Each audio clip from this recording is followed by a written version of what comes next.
chandeliers glow. We'll sip our worries away, nice and slow. Your laughter ripples like sweet warm wine. In this jazzy sultry space you're mine. The saxophone croons a velvet tune, while melodies dance beneath the moon. We'll toast to moments both grand and small, in this hazy, lazy, jazz-touched hall. Let's sit together in the mellow night. We'll drink to love till the morning light. Every glass we raise a promise true. Here's to the magic in a drink with you.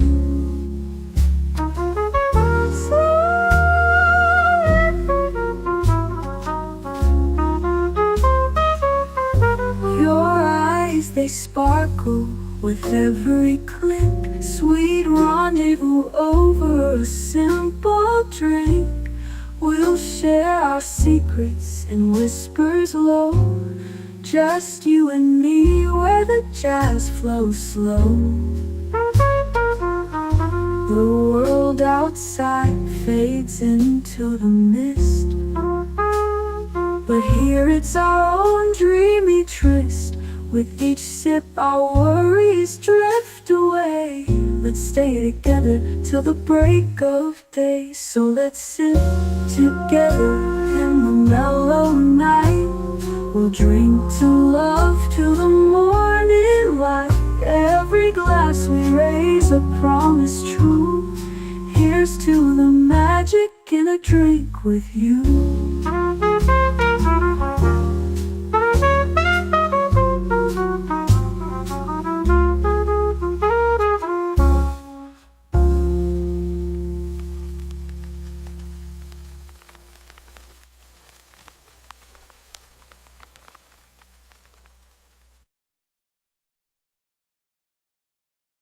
The following live stream has been approved for appropriate audiences. It may contain occasional strong language and may not be suitable for younger or more sensitive viewers. Viewer inebriation is advised, though not mandatory.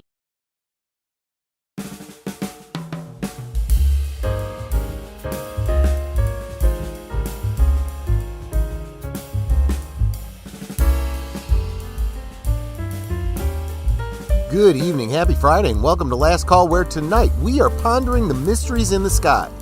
They say the truth is out there, but I can't help but think that the truth is just out of reach. But who knows? Let's talk about some of those mysterious sightings. And, drink. Who knows? That alone could cause me to see some things. Let's roll this Canarble Wagon right now.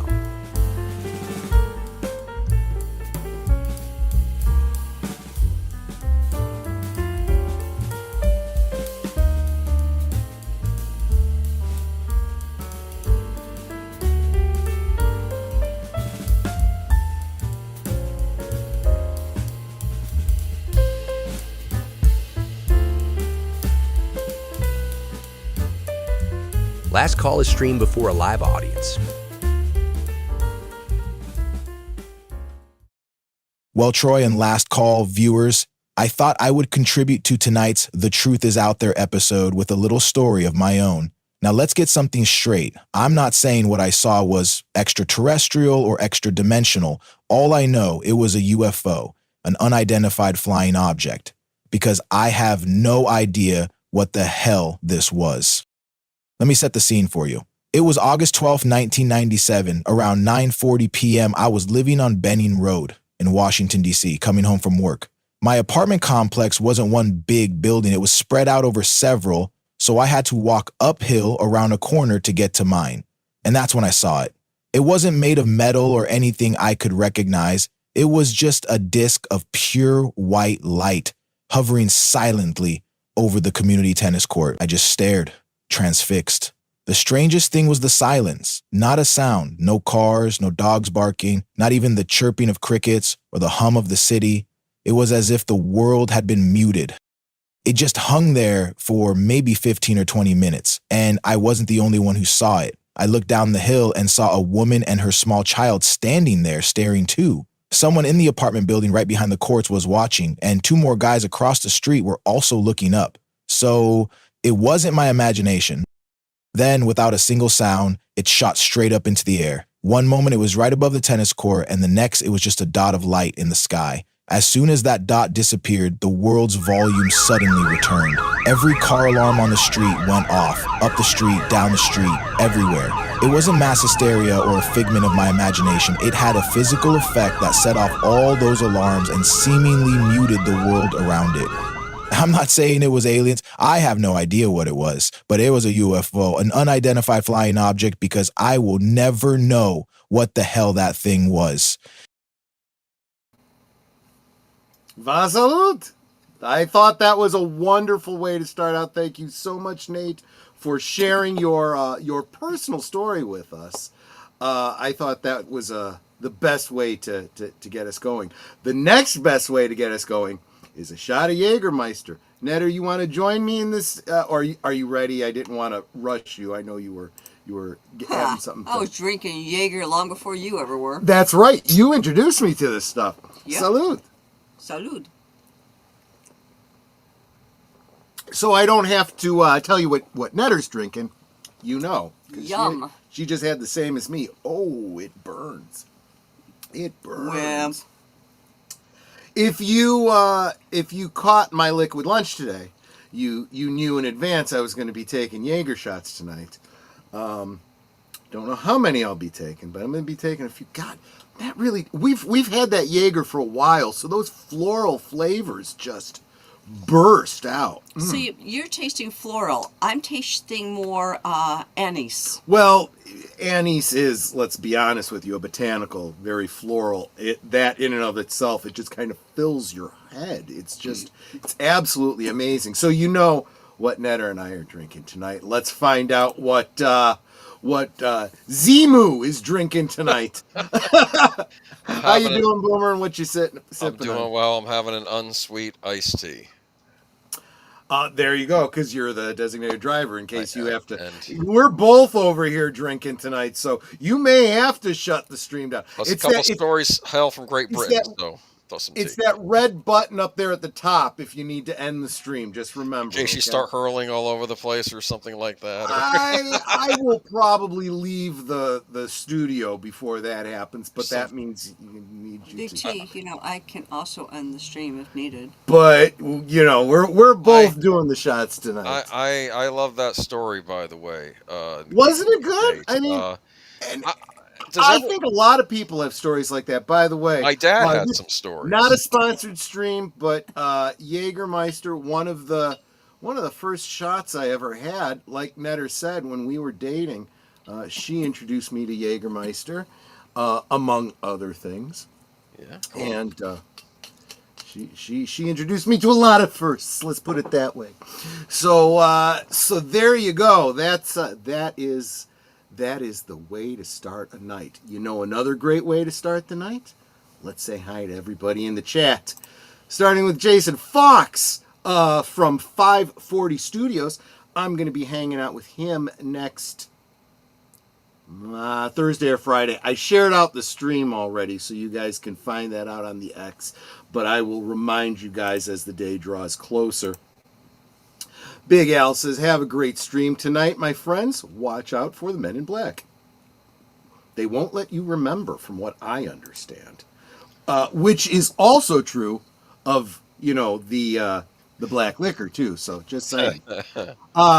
Well, yes, that's my goal, right? To drink so much that if I can't remember anything, I will just assume I was abducted by aliens. Ha-pla! Here I are. You meant things like this decloaking? He's joking because I forgot to actually connect my camera for this afternoon's stream, and so all the cloaked ship and decloaking jokes came out. So he shared the clip of the bird of prey decloaking in Star Trek 3. And then of course Connie Cleary is saying hail. Welcome. See, Lynn too. Lynn says it too. I wonder if Zorbu will visit this chat. Well, there you go. He's right here. He's my co-host tonight. Oh, please. Or is he out probing tonight? You going to be doing any probing tonight? I hope not. Careful how you answer that. Look, man, I don't know, man. There's some weird stuff that's been seen all around the world. We're gonna run the gamut here. We got stories from all the and world most tonight. of the weird things seen are right here at Last In the United Call. States, but yeah, there's stuff in other parts of the world too. Like, this is not isolated just to us. It's we're gonna get to you're that. absolutely right. You are laser focused on the topic, aren't you? Let me get to RubyHoove. You are so generous and such a good friend of the channel and all of the channels that you touch. You are, I don't know you real well personally, but you are a very kind and generous person. And that in and of itself tells me everything I need to know about you. Thank you so much, RubyHoove. She gifted a membership to another really wonderful person from the other side of the pond, that 70s rock fan, Brian. Brian, so glad to have you for at least a month of membership here on the channel. Got to get you back on the channel. Would love to have a drink with you again. Haven't seen you in a long time. Yeah, I that would be wonderful. But well, thank you for being here and welcome to the membership. And of course, Sir Torin Clegane says, "Good evening, everyone. I hope everyone is doing well. I just got the complete Drew Carey series, and I'm going to see Hamilton tomorrow." Well, at least half of that sounds good to me. Yeah, I loved the Drew Carey show. That was one of those shows. I think it was the last sitcom that really made me laugh out loud, for real. You know, I don't think there's anything since then that's That has that power. And I can't remember the name of the girl that he was. There was an episode where he was dating a girl who was a real screw up. She was kind of a con artist and was ripping him off. She'd written him a bad check, and that's what kind of led to him continuing to interact with her and stuff. And I can't remember what her name was. Like, oh, Susan. And he's so smitten with her. He's getting ready for work, and he's getting ready to go out to his car, and he goes, "Oh, Susan, you came and you wrote me a bad check. But everything's all right. Oh, Susan, you came into my life, and now where is my car?" His car got repossessed because she's... Anyway, I love that show. Not to mention that that show directly leads to Drew Carey and two of the at least one, maybe it was two of the co-stars on the show doing the American version of Whose Line Is It Anyway? Hysterical stuff. Brilliant. ussarn G, hello to you, my friend. Ruby, you are wonderful. You really, really are. Let's see. There he is. Deleted scenes. Salute, my friend. I have got to say one thing about, co-hosting with Deleted Scenes. We do this, what's it called? Live from Sparkwood 21 on Tuesdays, the Twin Peaks thing. Mm-hmm. And I have really come to enjoy doing the weekly promos that we do, which of course you will see. Yes. In the show. I just, they're a lot of fun to me. I like writing them. It's kind of teaching me a new skill, and that's really fun. And if you have any possible interest in Twin Peaks, you should join us every Tuesday. Let's see. I believe in aliens. I also believe in the ones from space too. ussarn G celebrates 3 months of membership. Thank you so much, ussarn G. You know what? I just love having you around, but man, your membership is so appreciated. I'm skipping ahead. Uh-huh. Big Al said Drew's girlfriend's name was Kara, And she was in junior high Kira, school. you came and you wrote me a bad Girlfriend. check. Now where the hell is my card? Like Kira Nerys. Oh yeah, I hadn't thought about that. Or Kira, the Olivia Newton-John's character from didn't she go by Kira? Her real name was Turk Siperi, but she went by Kira, I believe. Xanadu? Xanadu, yes. I was just watching videos from Xanadu and commentaries. I those that might be newer to the channel might not realize I had a huge crush on Olivia Newton-John, and I'm a super fan of Xanadu. I'm pretty sure I heard a ghost once, a ghost with who smoked way too much. Yeah, well, that's probably how he died, right? Let's see here. Troy, I think you did an excellent job of putting that together. Fair enough. Thank you, my friend. Yeah, I'm getting better and better with those and the editing.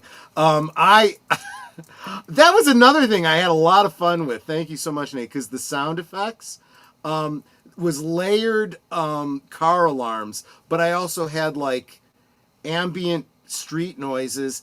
And although you probably couldn't hear it, you couldn't pick it out from the rest of it, I had chirping, what do you call it, crickets as well. Yeah, I enjoy doing that stuff. I enjoy doing that stuff for you guys. In the 90s, I was drinking Jaeger double from the freezer and sipped on it during a set. Then I played out 3 sets and 3 doubles. There you go. There you go. Now here we go. Booger. Welcome, welcome. Good evening, watching from work, but will go offline when I head home. That's understandable. You can always catch the replay. There's no reason you couldn't. Zorbu the Greek. Wait, Anthony Quinn was an alien? I like that. I kind of thought that too, but I didn't quite fully. Wait, you know what? It's time for another shot. Salute.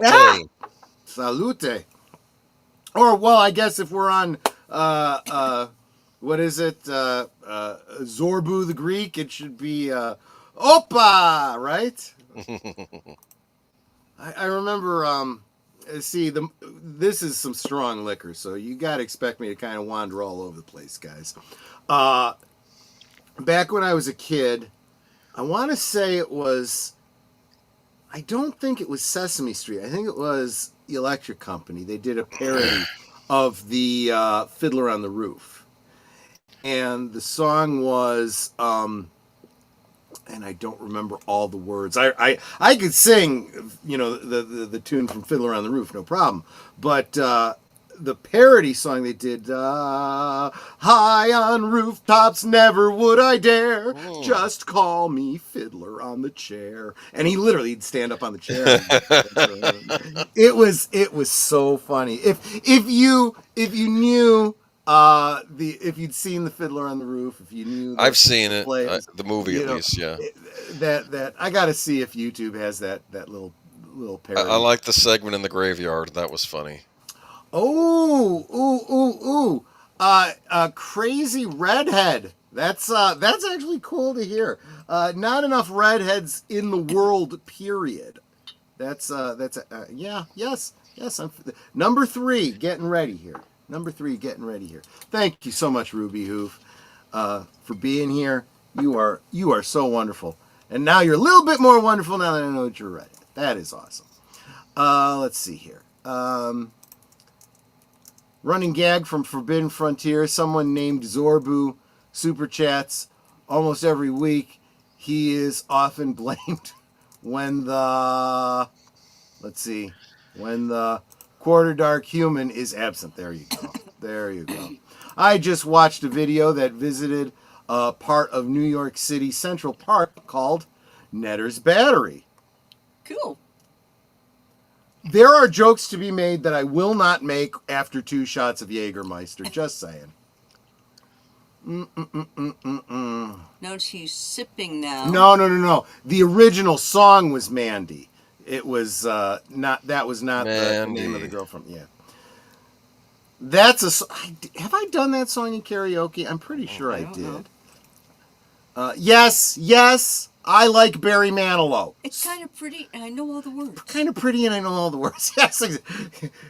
Bonus points if you know the reference there. I do. Well, of course you did. You said it, girl. Remember the episode where the Rocky Horror fans faced off against Brazil fans? Yes, we were talking about that when Terrence Stamp passed away. Yes.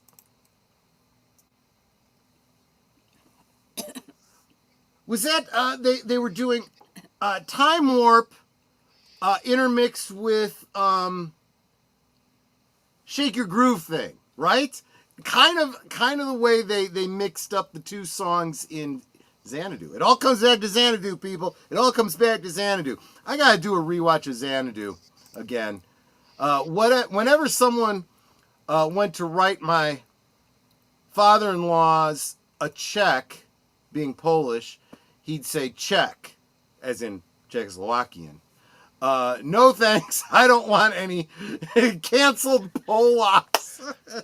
I wouldn't touch that with a 10-foot pole or even a 10-foot Slav. Yeah, Kira. Exactly. Oh, thank you. Netter had gotten to that already. Yes, that's right. I got to what? Jay. Oh. Good to see you, Jay. Aldridge. Always good to see you, my friend. Quick hello. Heading for bed. Very tired. Totally understand. You could always catch the rerun. And thanks for being here for Liquid Lunch. Very encouraging to me. Today's not liquid. I mean, it's not Liquid Lunch. We're last call. No. But he was here this afternoon for yes. See, I'm not so drunk I don't remember who was here for Liquid Lunch. I have had my share of ghost stories. Only a couple of UFO stories. A couple. Well, that's more than most people have. But I got interviewed by MUFON. And those MUFONs, when they come for you, let me tell you. Just saying. What? He got interviewed by the MUFONs. How about Fiddler in the original Klingon? That I would love to see. Yeah, don't even get me started right now. I used to be a huge supporter of the Klingon Christmas Carol. The less said about that, the better. Topic for another night. Just saying. I think you mentioned the parody on Sesame Street. Thank you very much. Let's just say that we are very happy to have supporting Klingons in our midst. Yes, Mark. For a Klingon warrior, he is a good peacemaker. The parody on Sesame Street was an edition with Account singing and kept adding Fiddler on the Roof. And it ended with Cookie Monster screaming for them to be quiet and fix his roof. I think that both shows, I'm pretty sure the one I'm thinking of came from Electric Company, but yeah, they probably both did those. Oh, take care. I'm not even sure you're even still here, Ruby, but thank you so much for stopping in. Super appreciate you. You are just a wonderful lady. You really, really are. I enjoy... See, there's everybody in my chat. I feel like we're kindred souls, but for different reasons. Sir Torin and I share an interest in, well, at least, at one point in my life, I was real into daytime dramas. He's a big fan of daytime dramas. I used to be in musical theater, and so I love Broadway and all that kind of stuff. Know way more about it than any straight guy should. Same with Sir Torin Clegane. So he and I are real simpatico on those things.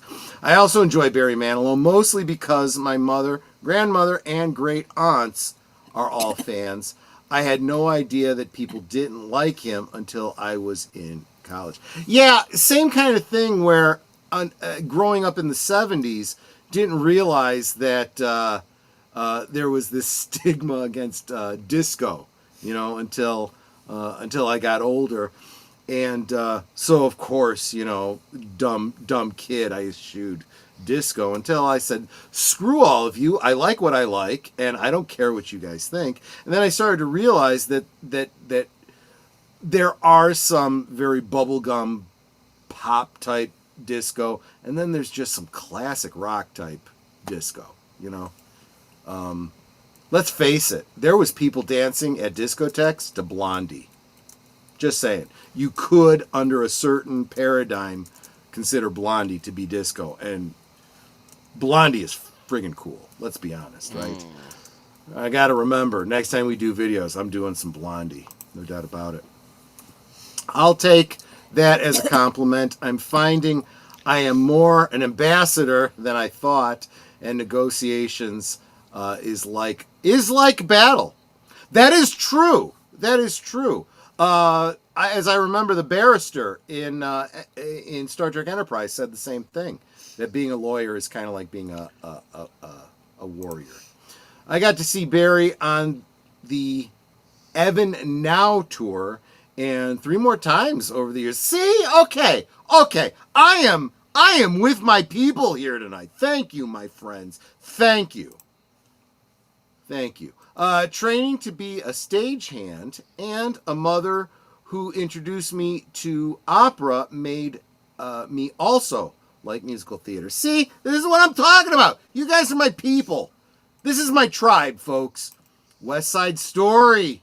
Yes, 7 Brides for 7 Brothers are the only 2 musicals a straight man is allowed to like. No. What's wrong with Fiddler on the Roof? Yeah, Fiddler on the Roof. It's a masculine play. A musical. Okay. What's Suddenly Seymour? What is that? Little Shop of Horrors. Come on. Phantom of the Opera. Les Miserables. Right? Oh my word. Miss Saigon. Oh, Miss Saigon. Come on. Just saying. Blondie definitely had a few disco songs, but I think of her, them. Yeah, the name of the band was Blondie. Debbie Harry was the front girl, but she was a blonde. So people, kind of like, people look at Pink Floyd and go, hey, which one's Pink? It's the same kind of thing. Yes, it was pop rock. Yes, that's true. I would say it was pop rock that was way ahead of its time because it had elements of punk and rap. We'll get into that another night. Tonight I will be Miss Saigon. Tonight you'll be Miss Jumped Upon. I'll win a GI and be gone. See, I have my bona fides for the musical theater. Enough of that. We're done with that. That is not the topic of the night. Let us finally, after a half hour, let's get to the presentation. Unidentified flinging objects. Unidentified flying objects, extraterrestrial alien abductions, government cover-ups, etc. Just because I know someone's going to say it in the chat, let me say it before they do. They are now officially referred to as unidentified aerial phenomenon. UAPs. I don't care. Unidentified aerial phenomena. Go away. Which, honestly, it means the same thing. I don't understand why they got to change these names. To pretend they're relevant. That's why they got to change it. I guess. We're moving on. Okay. What maybe unidentified aerial phenomena refers to witches on broomsticks too, huh? Well, I suppose it could. Yeah. Hell, it could apply to drones these days. Look, anything that you don't know what it is, that's flying around in the air, it's technically unidentified until you identify it. Then it's an IFO, identified flying object. Yes, but I like your initials better. Flying shit in the sky? USIS. Unidentified shit in space. See? Yeah. That's what I'm calling it. I couldn't think of UAPs at the time, so. UAPs, political correctness gone mad. Yes, I was actually thinking that too. I'm glad you made that joke. Look, you like it? He's from the planet Xenu, right? I don't know what he's from. And demonetized and struck for copyright. Yeah. And some people in will be coming to your door tomorrow trying to have a talk with you. No, I'm kidding. Yes, but I'm a 2A practitioner and I know my rights and I don't open the door. What I like about this is it looks like a gray, but he's wearing like a fur-lined leather coat. So I know, right? I don't know. What is dress apparel for these guys? I mean, I've always seen them walking around naked with like a belt to It's carry what the AI came up robes with, on huh? and stuff. Oh, okay, fine. We don't. For all I know, that's I'll being tell you controlled what, by the AI AI. probably knows these aliens better than we do. So good on them. All right, but anyway, this is not first story. I just threw it on there as the first thing. I don't know. Don't you joke. I may need a transplant someday, you bastard. What do you do with eyes like that, huh? I mean, is there an advantage? I know that there's a biological, because I know that there's certain animals that have, black eyes like that, and I don't remember if has something to do with low light vision or something. I don't really remember, but yeah, their eyes work different, supposedly. Yeah. All right, so moving on to, how do you even say this? The Penturk UFO incident from 2016, is that right? I believe that is correct, yes. Now, you should try to put the place it happened, but this is Cardiff, so that's in Wales, right? Yes. Okay, so here we go. Place that Doctor Who used to hang out at, Yeah, so there we go. Like that picture, huh? I kind of do. That is kind of cool, actually. All right, so this is from an article I found. Military are hiding the facts about Penturk UFO sighting, says author.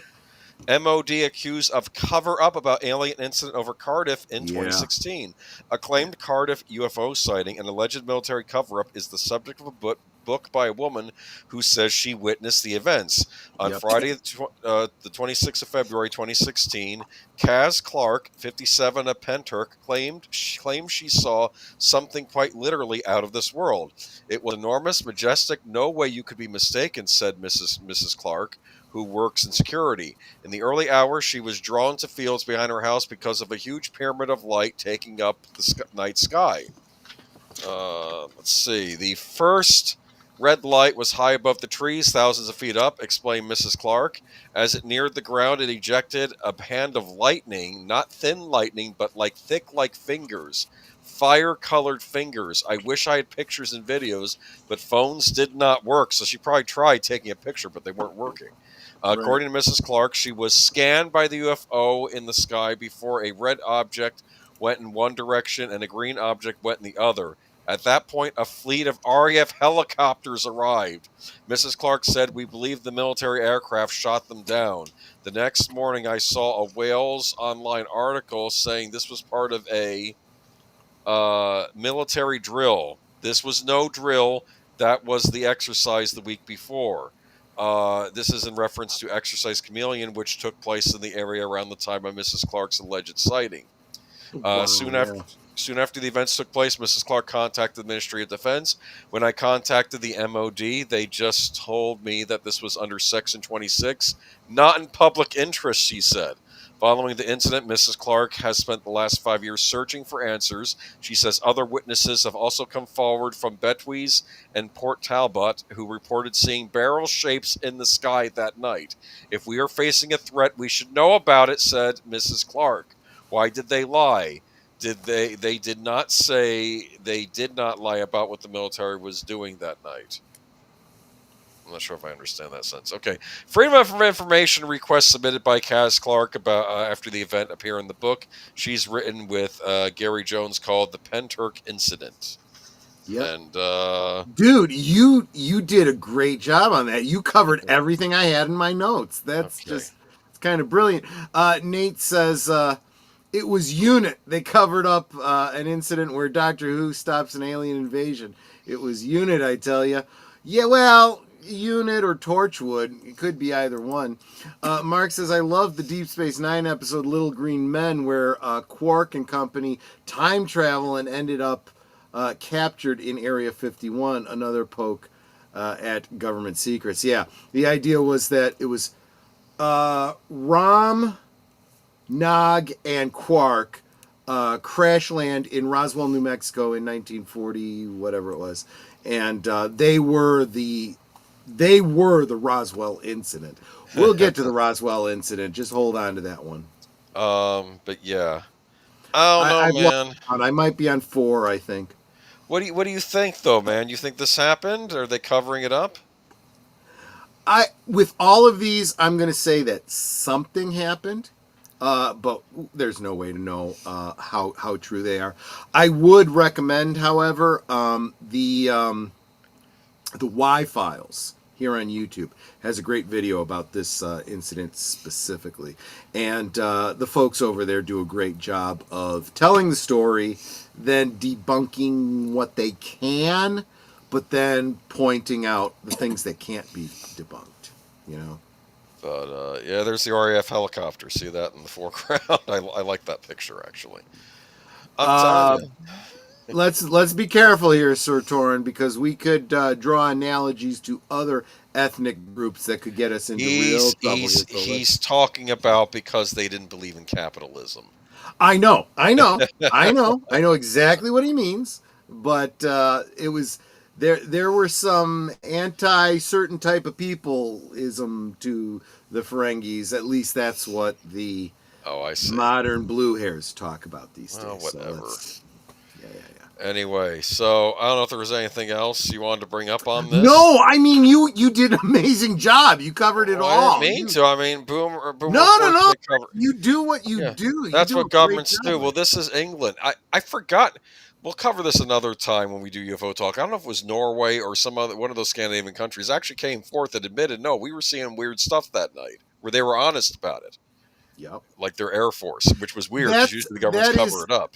That is the other thing, too, because a lot of these sightings, sometimes one government goes to cover it up. Another one is just completely open about it. It was one of the Scandinavian countries. They were saying, there's unexplained stuff going on. We don't have an explanation. It's kind of funny how that happens, right? Yeah. Where if you listen to your own government, you can't get any information. But when you listen to information from other countries, suddenly you get a whole different perspective.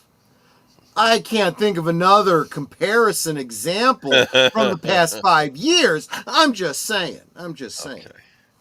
So moving on to the next one. This is another one. Harare, Zimbabwe, and Lake Kariba sightings in 1994. You may have to take on more of the Lake Kariba sightings, but I got something on the school. All right. So there we go. I kind of like this picture. It's the school children in Zimbabwe running from a UFO. Funny. Okay, anyway. On the 16th September 1994, there was a UFO sighting outside Ruwa, Zimbabwe. 62 pupils at the aerial school between 6 and 12 said they saw one or more silver craft descend from the sky and land on a field near their school. Some of the children claimed that one or more creatures dressed all in black then approached and telepathically communicated to them a message with an environmental theme, frightening them and causing them to cry. What was the message? I think any message would have scared the hell out of them. This might be from Wikipedia, this right here. Okay, the 14-writer Jerome Clark has canceled the incident, has called the incident the most remarkable close encounter of the third kind of the 1990s. What? Wait a minute. That's just a scene from District 9. You can't fool me. Very funny. Oh, my favorite line in District 9 when they were talking to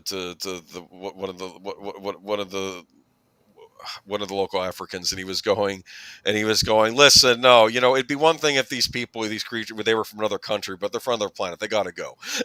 Like he was okay with if they were like from another country, that's right? Okay, but not other planets. Forget it. No, I'm drawing the line here at that. Wait, real quick, I want to say hi to crawdads or whatever they called them, or the prongs. They called them the prawns. The prawns, yeah, because they Robert's Infinite Realms. Salute, my friend. Good to see you. What's up, everyone? It's late, but brought punch and pie. Well, I've got Jägermeister. Netter's got Jägermeister. Boomer's got sweet tea. And we are talking... Hey. We are talking UFOs. Remember that movie, The Arrival, with Charlie Sheen? That wasn't bad. That had kind of an environmental theme to it, too. Actually. I remember the title... I don't think I remember the details. It was interesting. It was basically aliens were purposely messing up our environment to make it more hospitable to them. And they were like, "Yeah, if you guys are Welcome, going to Dan. take care of your planet, we'll just take over." Yeah, it was. Welcome, Dan Peters. I'm not sure if that's a new name. I'm not recognizing it, but welcome to the channel. Hope you like what you see here. Hit the like button, and I hope you subscribe. We'd love to see you again. District 9 is a strange movie. Yeah, I felt like District 9 was... I felt there was some connective tissue with what was the movie? What was the one with... oh gosh, Mandy Patinkin and Alien Nation. I felt there was some interesting connective tissue there. I don't know. Prawns are just uglier slags. Oh! See, boom. See, this is why I say we are on the same wavelength, my friend. Thank you so much. Yeah. Anyway, the 14th writer Jerome Clark is some skeptics have described the incident as one of mass hysteria. Not all the children at the school that day stated they saw something. Several of those that did maintain their account of their account of the incident was true. Rua is a small agriculture. Hold up, Boomer. No, I appreciate. No, this is something that I always request. I love to know how people came upon my channel. So thank you so much, Dan, for sharing that. I see. I really do hope that you enjoy the stream tonight, and maybe you become a regular around here. And salute to you. I don't know. This must be shot number 5, number 6. Here we go. Salute, Dan. Thank you so much for being here. I remember the twist at the end of the arrival. The little kid ends up being one of the aliens. I remember that now. Yes. I hadn't gotten to your comment yet, Booger. So let's be fair here. Just saying. The arrival is literally the answer to the question: what would chairs look like if knees bent the other way? That's actually a good point. There were interesting aliens in that movie. That's all I'm saying. Yeah, it was not bad. I kind of liked that movie, actually. There you go. I'm sorry, man. I'm engaging with the chat because they are the lifeblood of the channel. I'm just saying, man, this was one of the more interesting ones I think we have tonight because it's school children. I'd never heard of this before. And it's not just the school children. It was their teachers too. So, yeah. And the principal was basically saying he didn't know what to. He says, "I don't think the children are lying. I think what they saw was real to them. But I'm not going to call it a UFO. I just don't know." That's what he said. Yeah. Well, again, that sounds like a statement from somebody who assumes UFO means alien. It doesn't. It just means they saw something in the sky and they didn't know what it was. For all you know, it was some sort of military operation or something. You never know. It may be a guy in a weird uniform, but they say that they were telepathically communicated with, which I think is interesting. But I don't know. I'll go on, though. Rua is a small agricultural center located 22 kilometers southeast of the capital, Harare. At the time of the incident, it was not a town, but only a local place name, little more than a crossroads in an agricultural region. Ariel's school was an expensive private school. Most of the pupils were from wealthy white families in Harare. Yeah, I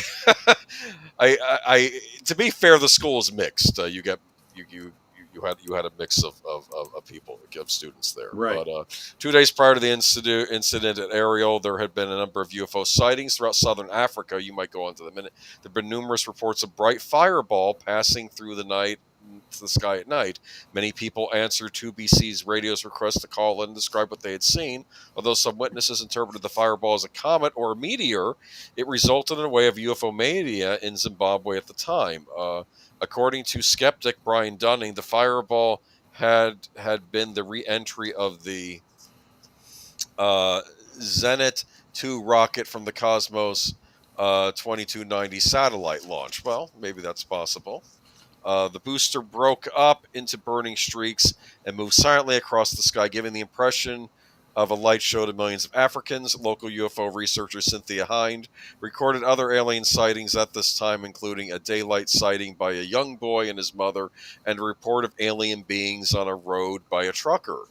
The sightings at Ariel occurred 10 a.m. on September 16, 1984, when pupils were outside on mid-morning break. I guess they were on recess. The adult faculty at the school were inside having a meeting at the time. The entire incident lasted about 15 minutes. When the children returned to class, they told teachers what they had seen, but were dismissed. When they returned home, they told their parents. Many of those parents came to school the next day to discuss what had happened with the faculty. The sighting was reported on ZBC radio, from where Cynthia Hind learned about it. The BBC's correspondent in Zimbabwe, Tim Leach, visited the school on 19th September to film interviews with pupils and staff. I was watching these last night, these interviews with the kids, actually. After investigating this incident, Leach said, "I could handle war zones, but I could not handle this." Hind visited the school around 20 September 1994. She interviewed some of the children and asked them to draw pictures of what they had seen. She reported that the children all told her the same story. That November, Harvard University professor of psychiatry John Mack visited Ariel School to interview witnesses. Throughout the 1990s, Mack had investigated UFO sightings and alien abduction phenomenon. According to interviews of Hind, Leach, and Mack, 62 children between the age of 6 and 12 said they had seen at least one UFO. One or more silver objects, usually described as discs, appeared in the sky. They then floated down to a field of brush and small trees just outside the school. Between 1 and 4 creatures with big eyes and dressed all in black exited a craft and approached the children. At this point, many of the children ran, but some, mostly older people, stayed and watched the approach. According to Mack's interviews, the creature or creatures then telepathically communicate to the children an environmental message before returning to the craft and flying away. According to Dunning, this telepathic message aspect of the story was not included in Hind or Leach's reports, only Mack's, although Hind reported it later. In Mack's interviews, one 5th grader tells how he warned about something that's going to happen and that pollution mustn't be. An 11-year-old girl told Mack, "I think they want people to know we're actually making harm on this world and we mustn't get too technologied." Okay. One child said, I guess one children said that he was told the world would end because they are not taking care of the planet. The children were adamant that they had not seen a plane. Hind noted that the different cultural backgrounds of the children gave rise to different interpretations of what they had seen, and they did not believe that they had seen extraterrestrials. She noted some of the children thought the short little beings were Tikaloshes, creatures of Shona and Nabid, if I hope not butchered this, the Dibele folklore. Okay. Yeah, so that's a great point. People do tend to interpret these kinds of experiences in terms of their own culture. And honestly, so I may be getting completely off topic, but all of these alien stories, if you are very objective in how you read them, they're not so very different than modern versions of fairy stories from, centuries ago, right? This idea of being abducted, alien people that think differently than you do, return you with a different mindset and so forth.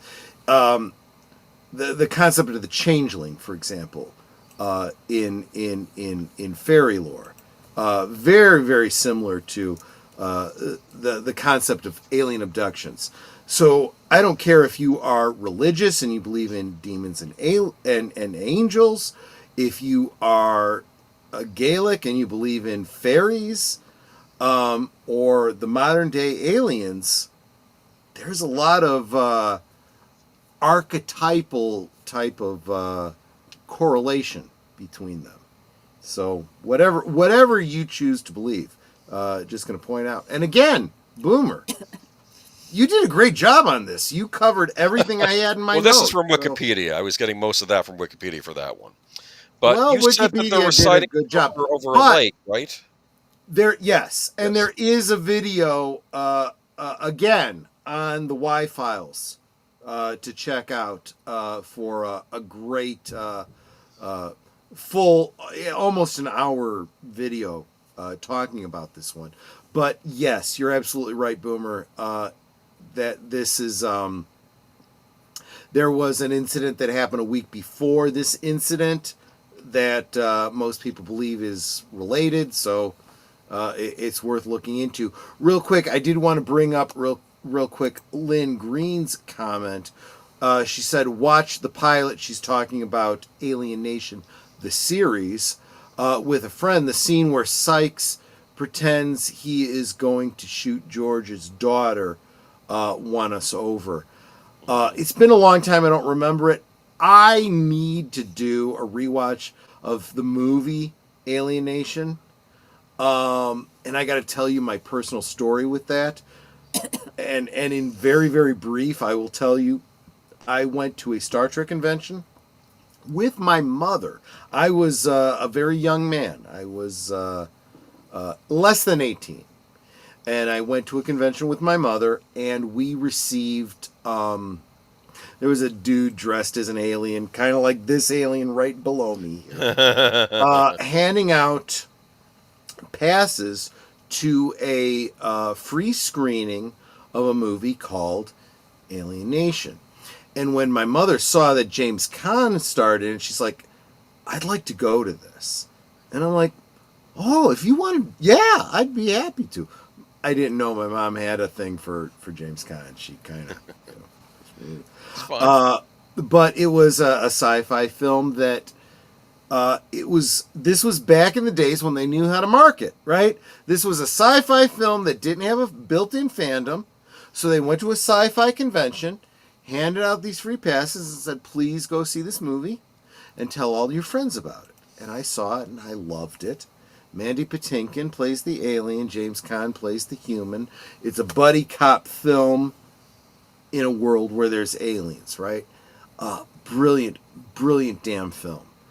And then they made a TV series about it, where, of course, they had to recast the actors because these guys are too big to do TV. Right. And the James Caan character was played by, I forget the actor's name. Somebody in the chat help me out, but he played Saval in Star Trek Enterprise. That's right. He played a Vulcan. Yes. Yes, exactly. In fact, he reprised the role in the fan film.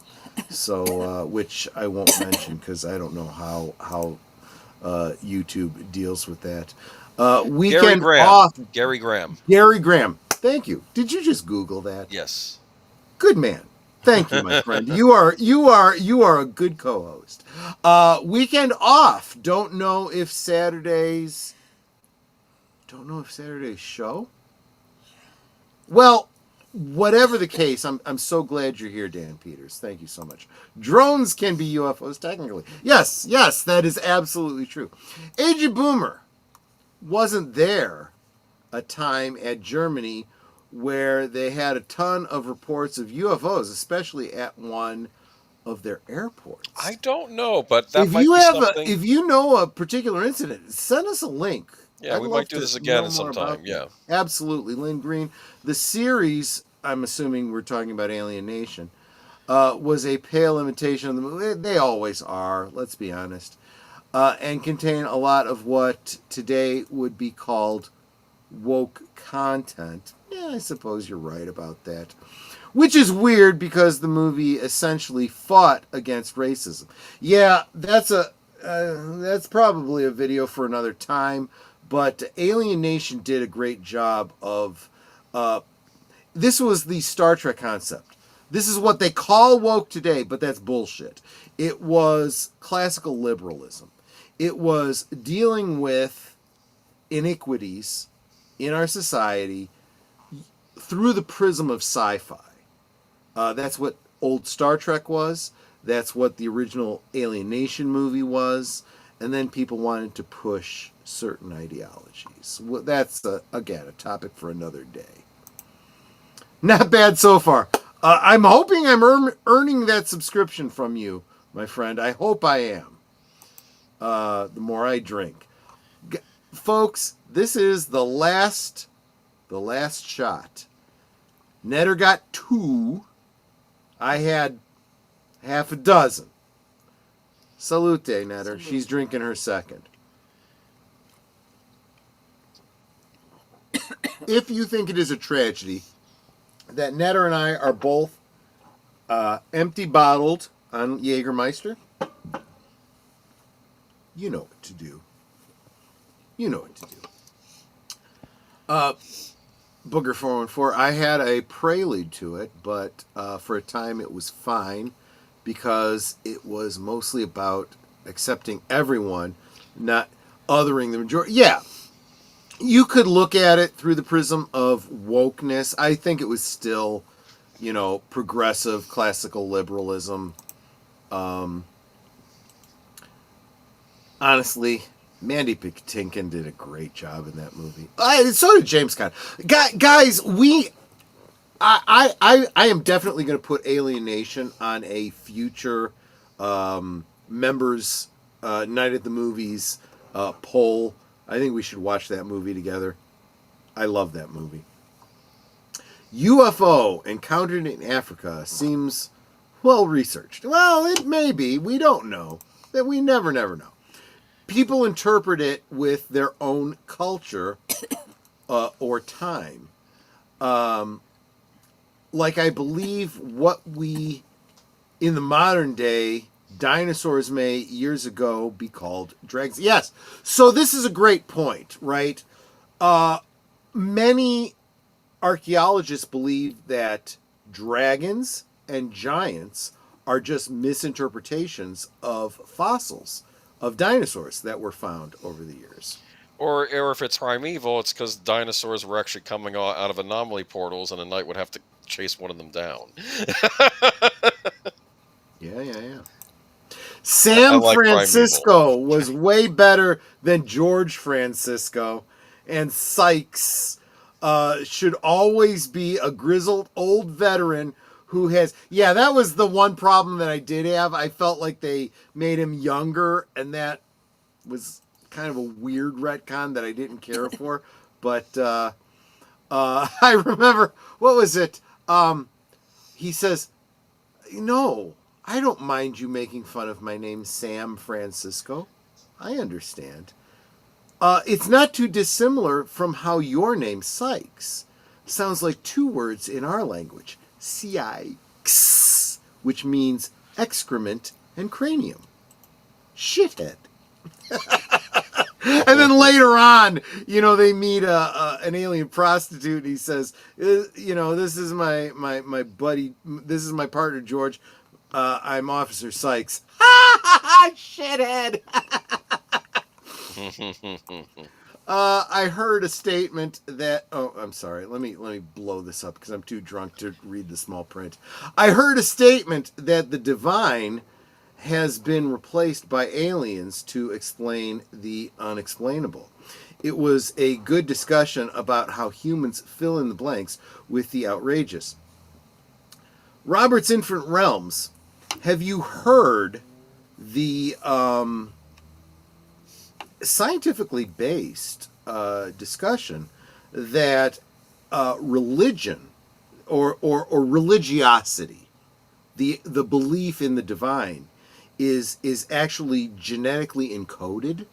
That there are people that have a genetic code for believing in the divine, and there are those that are genetically encoded to be atheist, so to speak.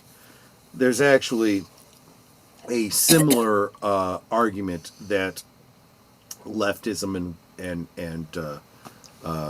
the so-called right, liberal versus conservative, is also genetically encoded. But this idea that there is a belief in God gene, which apparently is also a dominant gene. The current scientific belief is that it is a survival mechanism to believe in the divine. I'll leave that up to you to decide why that would be. Something to look into. Just something to look into. Don't know if you knew about that. George was a remnant of an earlier script before Hanna-Barbera Legal sent a cease and desist over the family named Jetson. George Jetson? Really? Dude, oh man, I didn't even know that. Lynn, thank you for sharing that with me. I didn't even know that. Maury Island is a con from...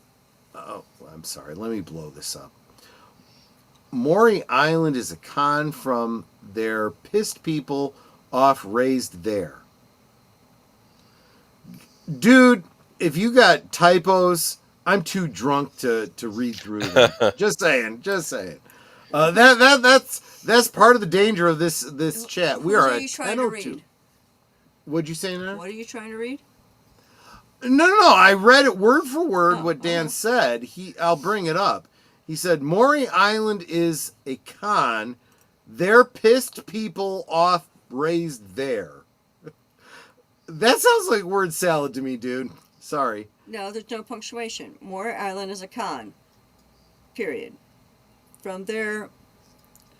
Pissed people, which probably means drunk people, right? No. Angry people off raised there.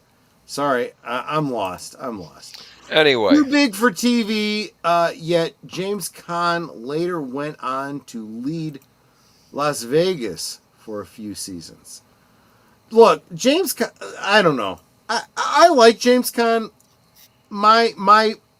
The full extent of my experience with James Caan is Brian's Song, another movie we really need to watch on Members Night at the Movies. Oh fuck, man, that movie has That'll me bring a tear to your eye. Oh fuck, you're not a man if you don't cry at Brian's Song. Just saying. It was required watching when I went to Brian Piccolo Middle School. That's right, you did go to Brian Piccolo Middle Look School. at that. Well, but keep in mind too, they were the Chicago Bears, so obviously it was required viewing for us as well. And dude, I'm getting a little weepy just even thinking about it. But yeah. Brian Piccolo. And when you hit your knees tonight, I ask you to pray to God for Brian Piccolo as well. Okay, just Lando Calrissian, right? As Gail Sayers, just saying. Too big for TV, yet James Caan later went on to lead Las Vegas.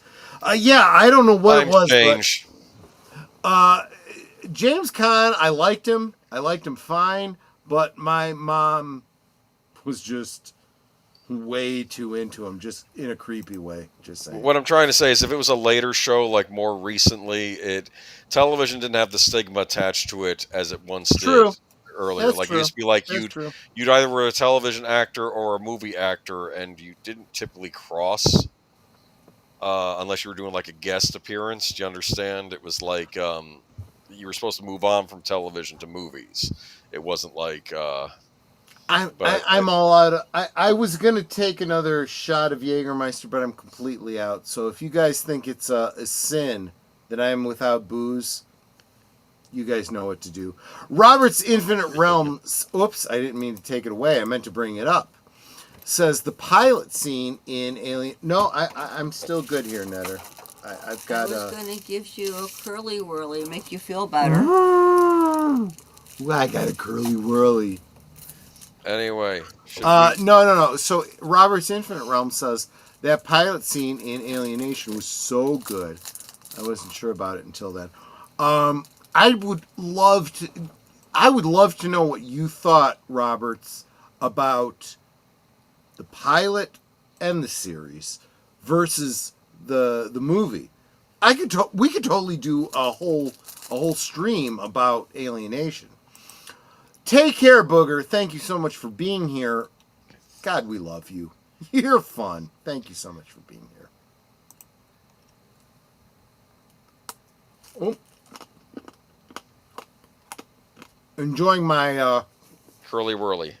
My British Marathon bar. All right. So, should we move on? I want to get caught up on my chat here. Hold on. I think you went backwards for a minute there. Okay. Getting caught up. Right. George Jetson, and they changed it to George Francisco, made it San Francisco. It's one of those rights-related things. Fuck those people. I'm getting sick and tired of people that don't want to work out a deal because, we own this thing. Fuck you. Screw you.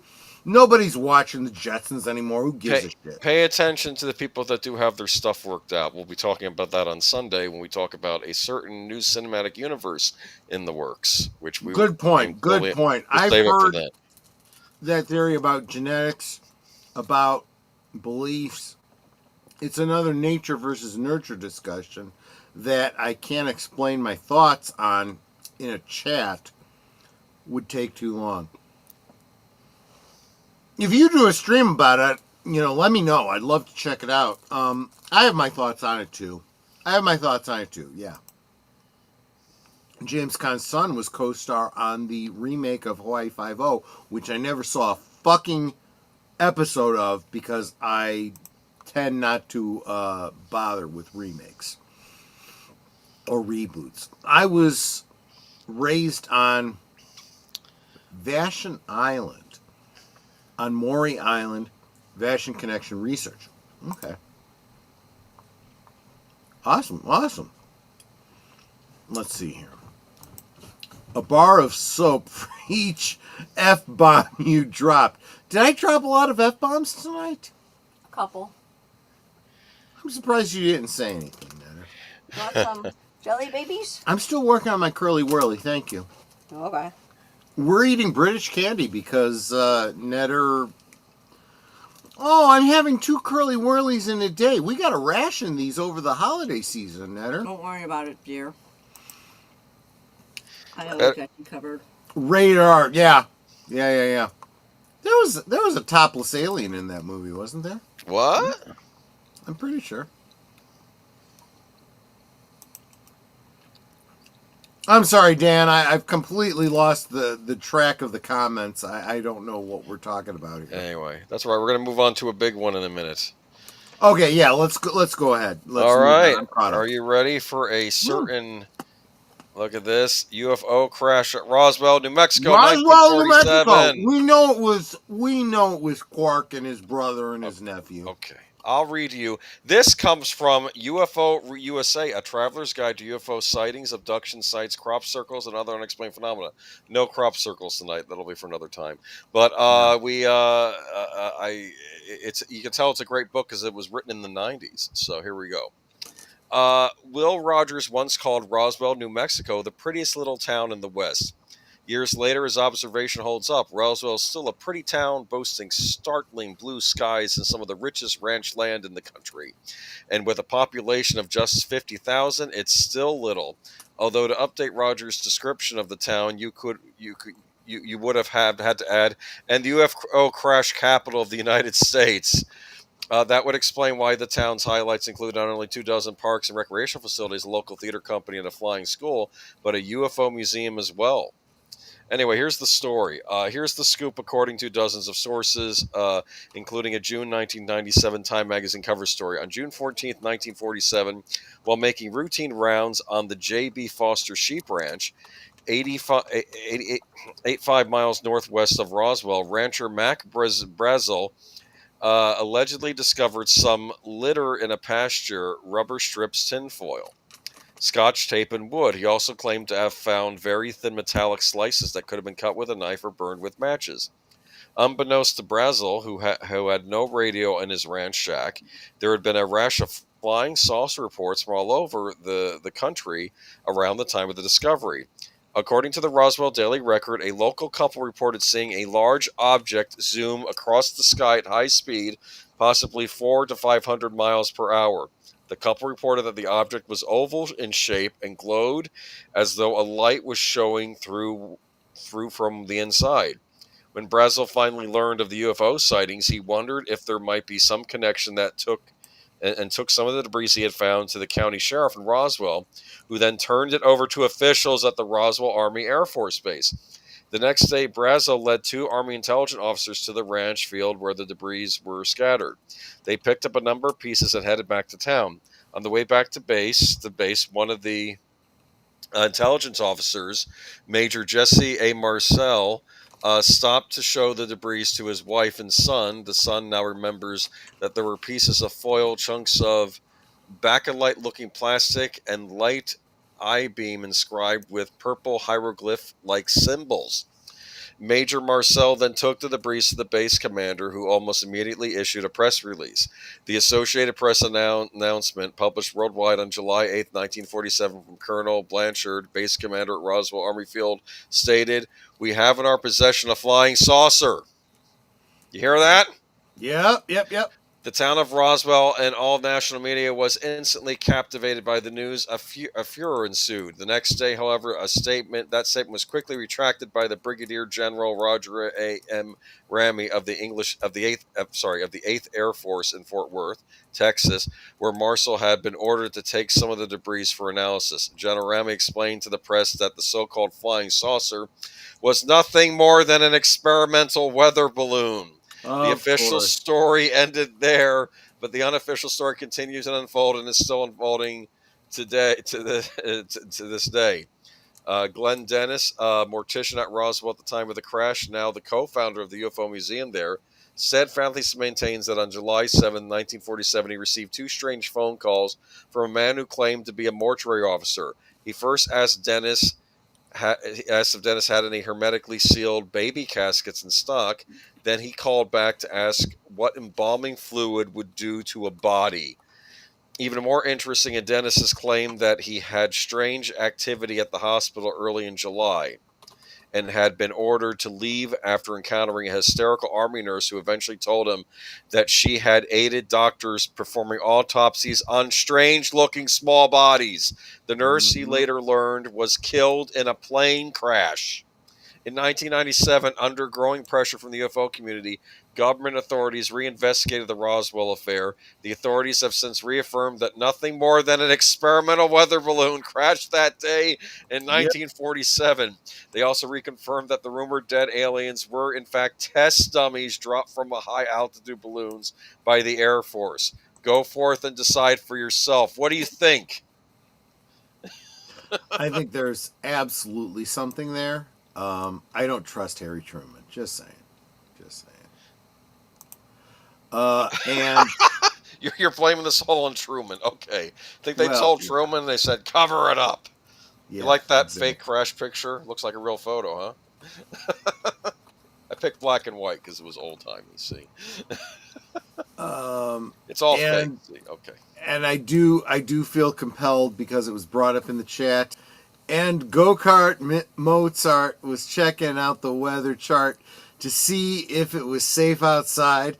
And little Early Burly came by in his curly whirly and asked me if I needed a ride. That song is a hard one because those lyrics are...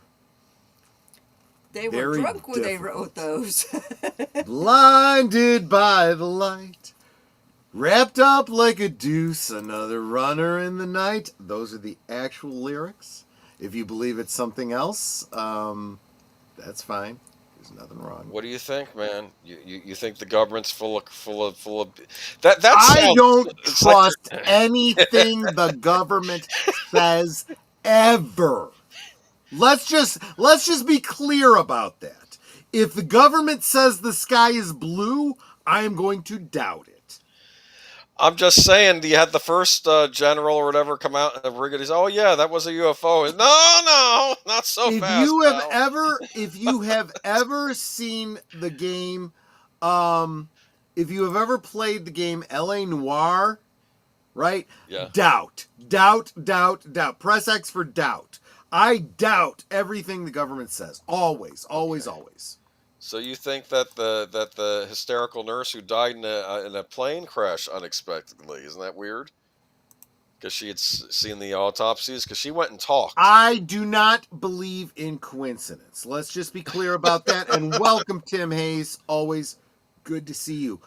Speaking of Tim Hayes, I don't know why this is a pivot for me, but Tim Hayes is here, which reminded me of Retro Blasting, which reminded me of, if you are here in and listening to the live stream and you haven't dropped a chat to let me know you're here, just remember, it encourages the hell out of me to know that you're listening to my stream. Yes. So if you are a lurker and you're not saying anything, please just say hi. so I know you're here. It makes me Yeah. feel good. Yeah. Just saying. Michael, say hi. I know like- we know you're there. And And I want to know what you think of this, man. I know kind of what I was saying, yeah. You're too afraid to admit to the truth that Jeez, Boomer. That there is something out there in space. The public wants to know about it. I would love to have that conversation with Michael French, because I believe that he and I, are simpatico on a lot of things, and I'll bet that there's a lot of things that he believes, that I believe, that we would probably relate. Netter, question for you. Was this a weather balloon? No. The only other explanation I have, other than it being, is that the government faked a UFO crash to then make people do all this weird conspiracy stuff to get them focused on other things. That's my other thing.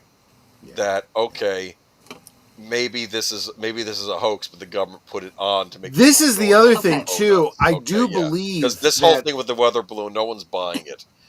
A lot of people throw out. There are people in the CIA, OSI, whatever it was at the time, throwing out misinformation specifically because they don't want you to know what they're doing, and there's a lot of secrecy. I don't trust the government as far as I can throw it. Okay. Somebody else had reported this, and I didn't really think too much of it until I read their account. I'm like, yeah, that kind of happened.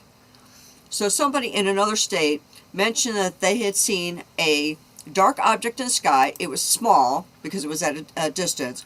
It was just hovering there. It was not moving at all, wasn't doing anything. It was just there, and it sat there for like over an hour, and then just kind of disappeared. Now, right across from our house, we've got a forest preserve, and then there's some housing. So if I looked straight up from my office window, there was a black dot hovering there. And it stayed there. And every once in a while, I'd look up, and it was still there because I was working. So my desk is right there. And I'd look up, and it's still there. Hour later, still there. And then all of a sudden, blink. As I was watching it, just blink, and it was gone. I'm like, okay.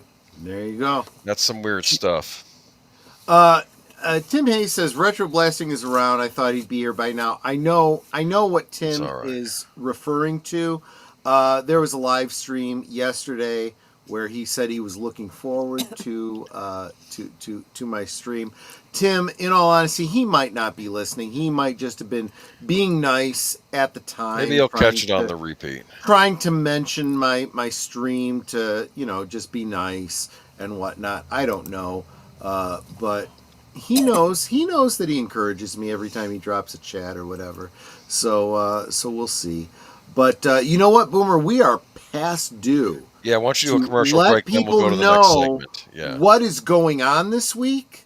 Hopefully, you most of you regulars know, but new friends like Dan Peters might not know all the things that are coming up this week. So I want to share that with you. And I need to go in search of more booze because I am all out of Jägermeister, and that is a true crime. So we'll be back in just under 3 minutes. Take care. See you on the other side. Cool. You are watching Last Call, streaming every Friday night at 9 Central, 10 Eastern. Come on in, pull up a chair, and have a drink with us.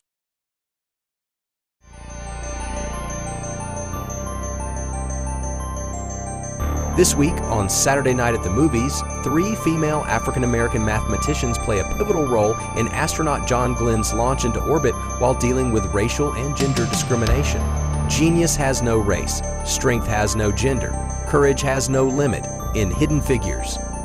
On Netter's Network Retro Cinema, Saturday at 9 Central, 10 Eastern.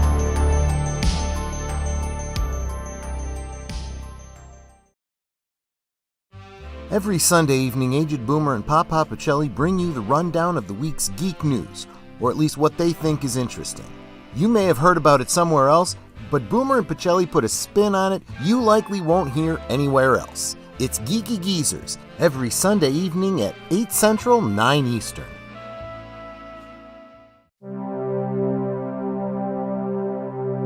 Dive into the eerie, surreal world of Twin Peaks with us every Tuesday. Join passionate superfans as we unravel mysteries, decode Lynchian symbolism, and sip some damn fine coffee together.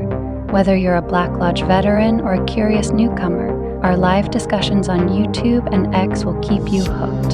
Come join the conversation. Who killed Laura Palmer? Let's find out together on Deleted Scenes and Affiliates every Tuesday evening at 7:30 Central, 8:30 Eastern.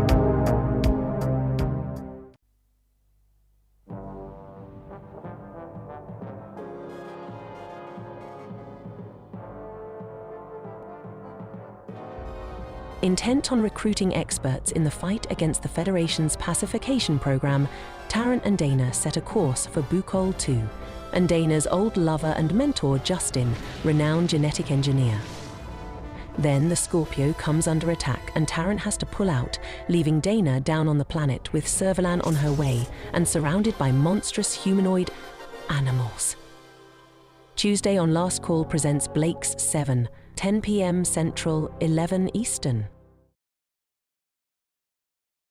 It's Thursday night, and Netters Network talks to the streamers who have everybody talking. It's Thursday Things, Thursdays at 9 Central, 10 Eastern on Netters Network.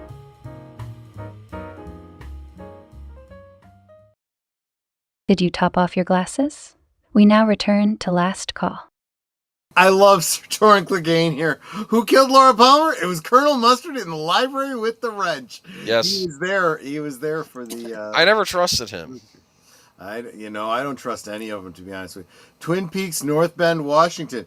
Oh, gosh. Dan Peters, if you haven't joined us for a live from Sparkwood in 21, we are getting ready to... we have been through a rewatch of all the Twin Peaks episodes and the movie and so forth, and we're getting ready to do it again with the whole knowing what we know now concept. But we've also delved into all of the David Lynch films and so forth.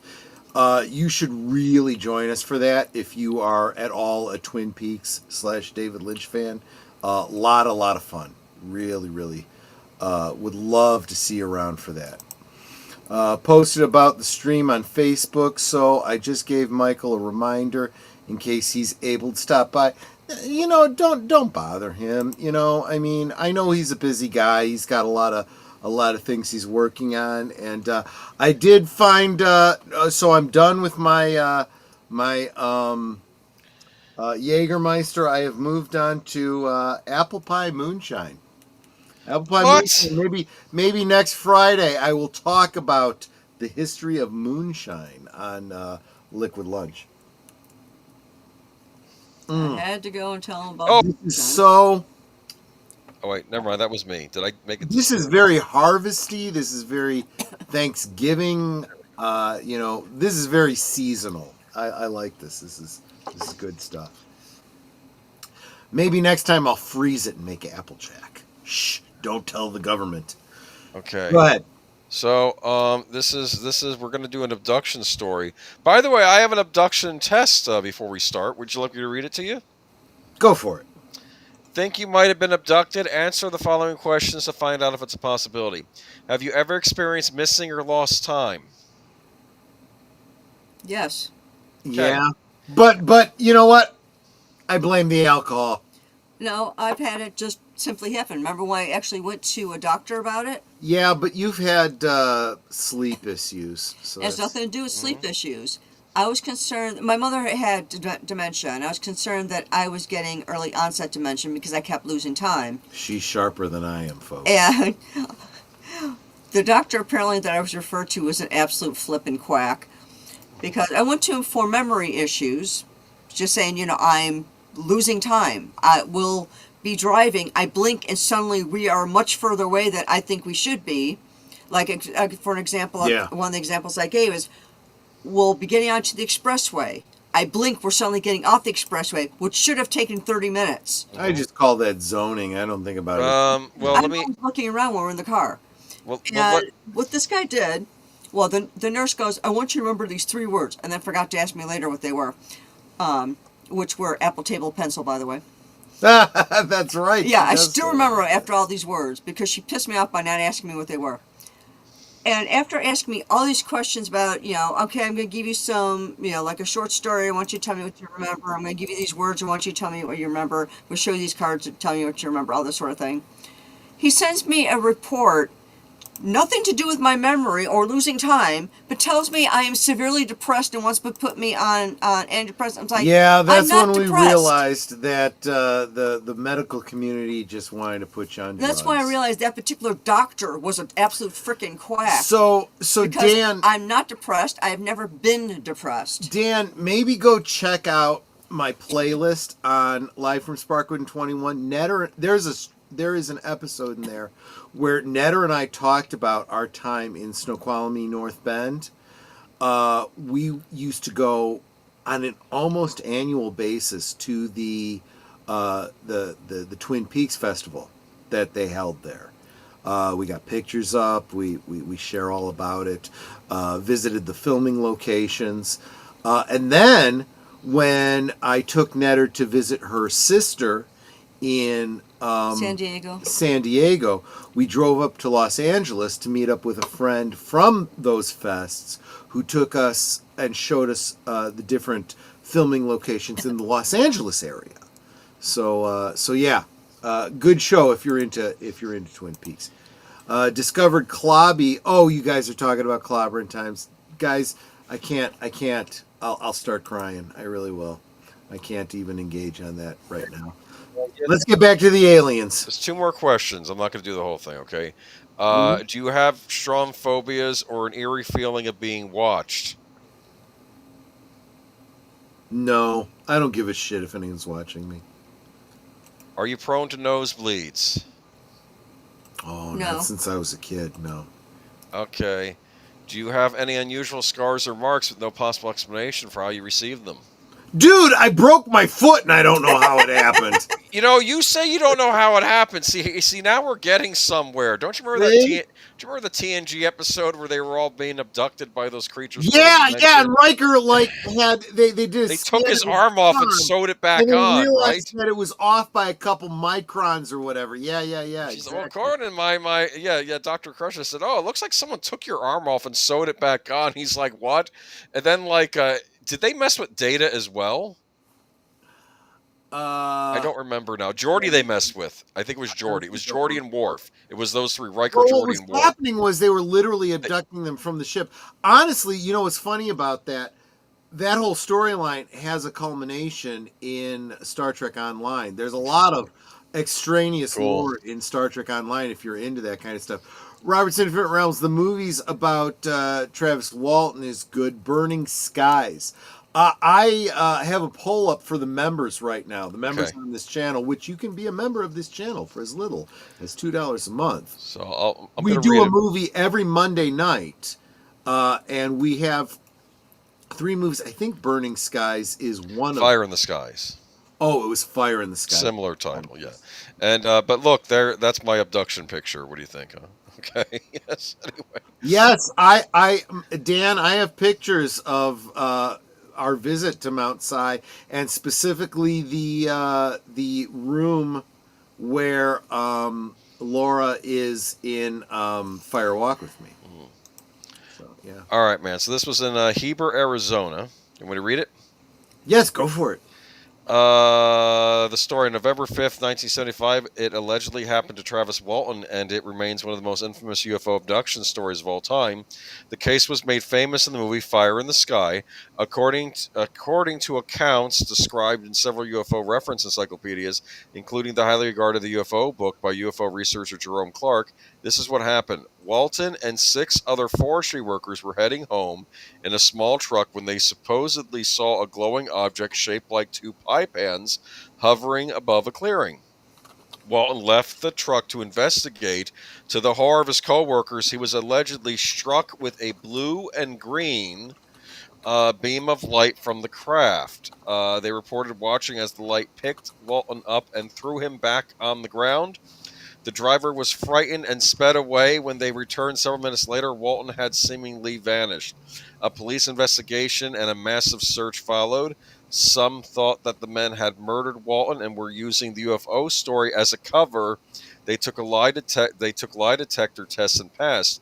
5 days later, a few miles outside of Heber, Travis Walton was found. He claims that aliens about 5 feet in height with domed heads and large creepy eyes performed experiments on him.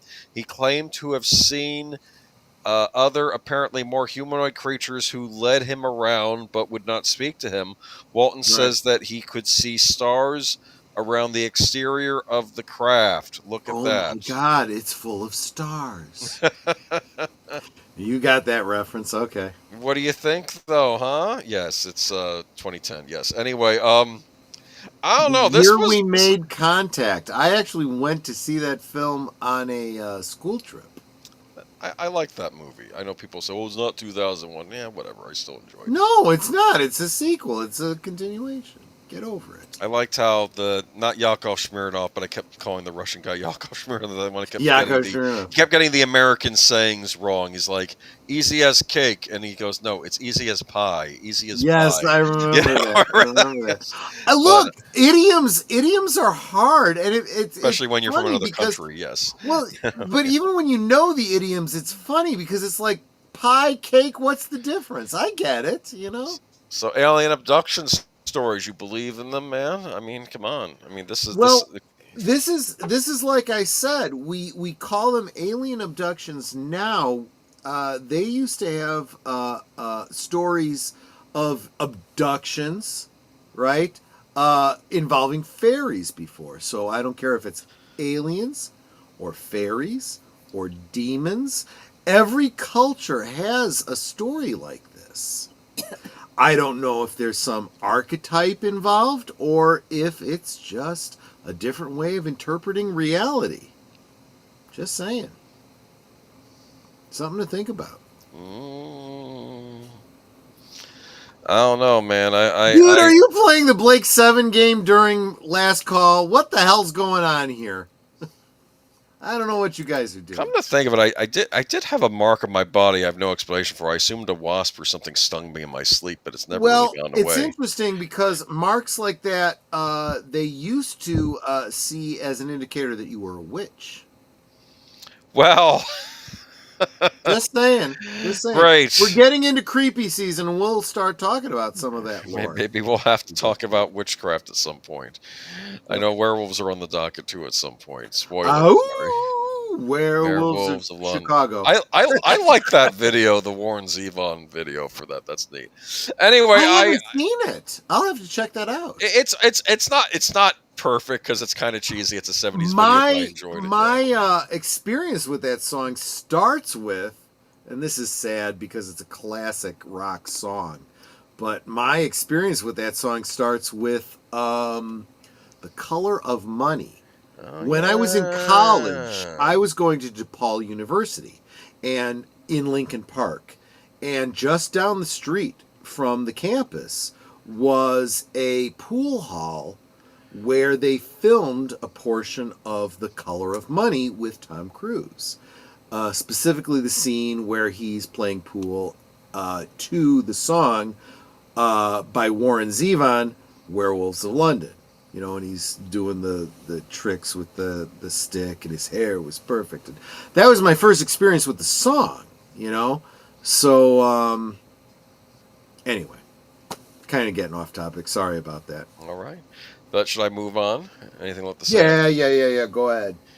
Keep talking, I'll keep drinking. Men in Black encounter in Wales, 1905. That goes back a ways.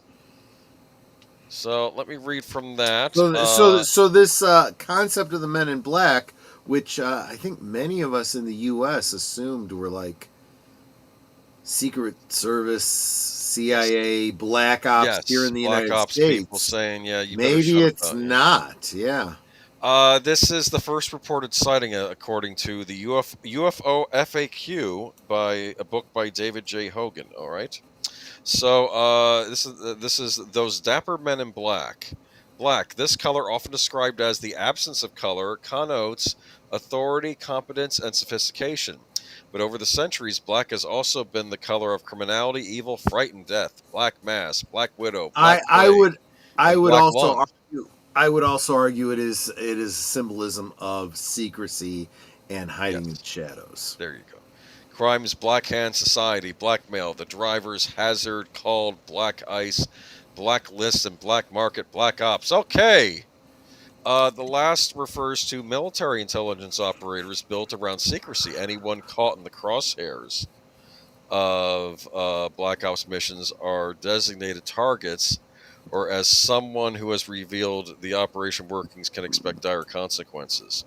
To many in the UFO community, black designates men in black, intimidating anonymous figures that appear seemingly from nowhere to warn UFO witnesses to keep quiet about what they have seen. Usually, men in black, MIB, are variously thought to be representatives of 1. The American government and or its intelligence agencies, 2. A secret hybrid government controlled by Washington and extraterrestrials, 3. A secret society of humans antipathetic to Washington and other governments that pursues world domination, or 4. Aliens, probably malevolent, that wish to squelch chatter about their activities on Earth. An early documented encounter with men in black occurred in Wales in 1905 when a young woman who saw a strange... This is interesting, and I'd love to hear more about it, Yes. Dan Peters. I think this applies directly to what we're talking about right now. Yeah. Sorry, I didn't mean to interrupt you, but It's all right. wanted to acknowledge the comment. Yeah. Anyway, so an early documented encounter with men in black occurred in Wales in 1905 when a young woman who saw a strange flying craft was shortly visited by a mysterious dark-clad man. Sightings of peculiar aircraft, many were airships, have been common in Europe since the late 1800s, but the Wales story had the added fillip of the mysterious emissary.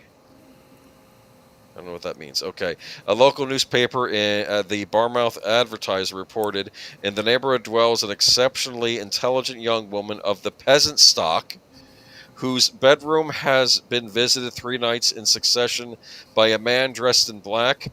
This figure has delivered a message to the girl which she is too frightened to relate. Little more than that is known of the encounter, although it is certain that other men in black were in Wales in 1905. The member of New Zealand's touring All Blacks rugby team, named for their black uniforms, the All Blacks were informally called the Men in Black. Whether this spurred the young woman's imagination or is a simple coincidence is unknown. Men in Black encounters more typically belong to the post-war era, where future and public awareness of the destructive abilities of the science inspired people to be more aware than before what was in the skies. Kenneth Arnold's 1947 saucer sighting and news reports from Roswell the same year further pushed people's gaze skyward. UFO sightings multiplied. Here, I forgot to show my picture. Look at that, huh? Ooh, yeah. What do you think? Men in Black, have you heard of them before? I have. I absolutely. Well, look, let's face it. They even did a series of films. More with comedic, Will though, Smith. yes. Yeah. And they weren't villains in that. They were doing it for the greater good, I think. Right. Yes. But whatever. Again, I kind of feel like I didn't realize this going in. So, peek behind the curtain, Boomer and I each contributed 3 suggestions to topics we would talk about tonight. And Boomer put together the slideshow. But come to realize that, you start talking about the Men in Black, and it's, this is a big part of the zeitgeist. If you know anything about UFOs, and it seems like every topic we've talked about, whether it was one of mine or one of Boomer's, there's a video that goes into more detail on the Y-Files. The Y-Files has become coast to coast for the YouTube age. Just saying. Yeah, and they got something on Men in Black in there, huh? What do you think Yes, they they are, do. if they do exist? Do you think it's the government? Do you think it's aliens pretending to be government people telling you to stop what you saw? I mean, it's So we'll start with the basics. I absolutely do not trust the government. So I assume that there is always misinformation coming out of the CIA. So these so-called men in black, I could totally see being part of the CIA. I assume that to be the if you believe in Occam's razor, that is the most reasonable explanation. If there is such a thing as non-terrestrial life forms, intelligent life, that our government has had contact with, then absolutely there is misinformation related to that, because these fucking elitists that that run our government don't think that we are intelligent enough to deal with reality, so they hide it from us. Mm-hmm. But that's just my opinion. Lynn Green says, I associate them as the field agents of New World Order. Yeah, so there's the other element of it. Put the aliens aside. Let's just pretend there is no life outside of Earth. There is no contact with alien life forms. It could very well be a misinformation plot by globalists. That's actually even more plausible. Interesting. Right? That's true. The men in black predate the CIA. But you know what? Before the CIA, there was the OSI. Before the OSI, there was always elitists that wanted to corrupt the government and all world powers for their own benefit. Do you know what I liked about that newspaper article? They said a bright young woman of the peasant stock. So it's like, okay, yeah, we're saying she's smart, but, well, she's still a peasant. She's still descended from those low peasants. I mean, that's kind of insulting, actually. It's like, yeah, you're smart, but you're still not of the upper crust. I mean, I love this. Tim Hayes' comment. Yeah, that's just like your opinion, man. We just recently watched Big Lebowski. Big Lebowski. I love that movie. Thank you, Boomer. I'm glad you were in on that. That was a lot of fun. Yes, that was a good one. All right, should we move on to another thing? Absolutely. What do you got for me? We have UFO crashes into car in Marshall County, Minnesota, 1979. It wasn't a car accident. I wasn't drunk driving. It was a UFO, I swear. Okay, let me read. The USIS. USIS, yes, exactly. Unidentified shit in space. All the right. netter is, of course, referring to when I couldn't think of a UAP. Unidentified shit in the sky, You said shit in space. That's my word. Is that what I said? Okay. So this is from Weird US Volume 2, okay? Okay. By Mark Moran and Mark Skierman, okay? They used to have a show, too, and they had a website called Weird New That's pretty cool. Val Johnson and the infamous UFO car. Deputy Sheriff Val Johnson was making the rounds through Marshall County, Minnesota, as usual on August 27th, 1979. Minnesota, right? You better keep it down back there, or I'll have to, shoot you. Okay.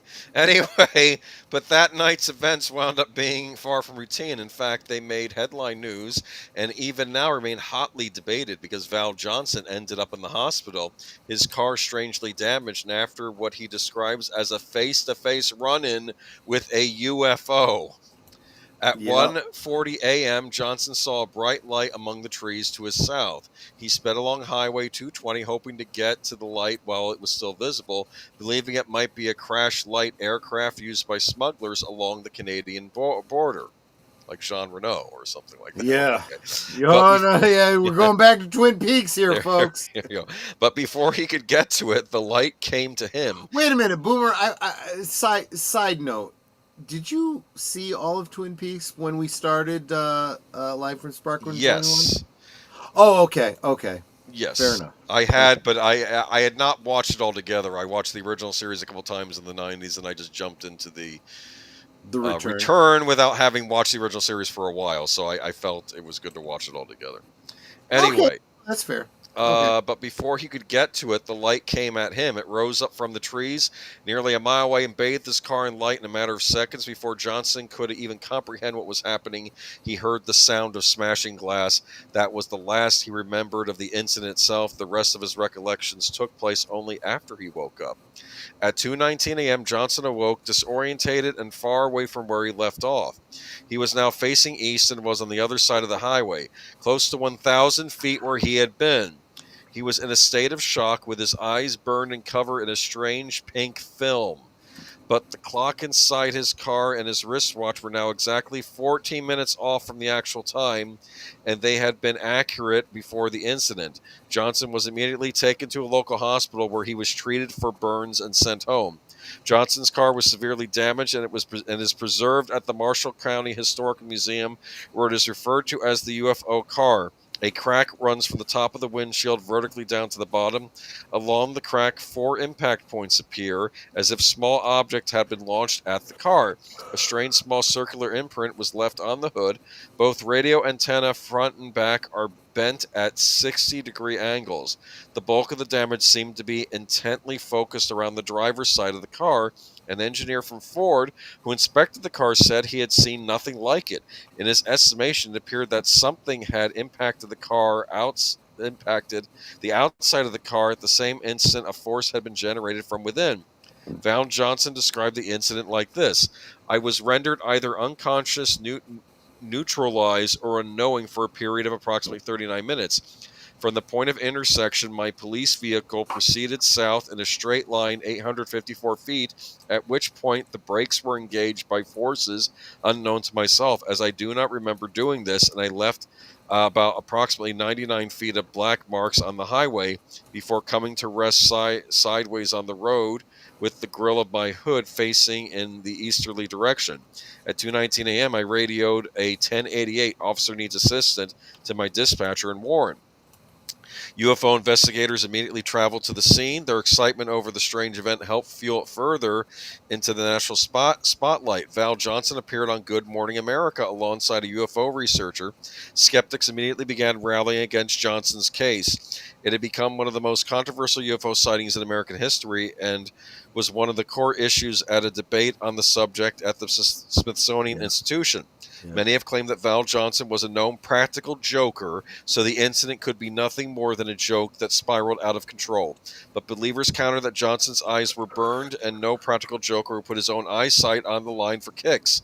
That August night in 1975 was one of the most well-researched and thoroughly investigated UFO reports in history.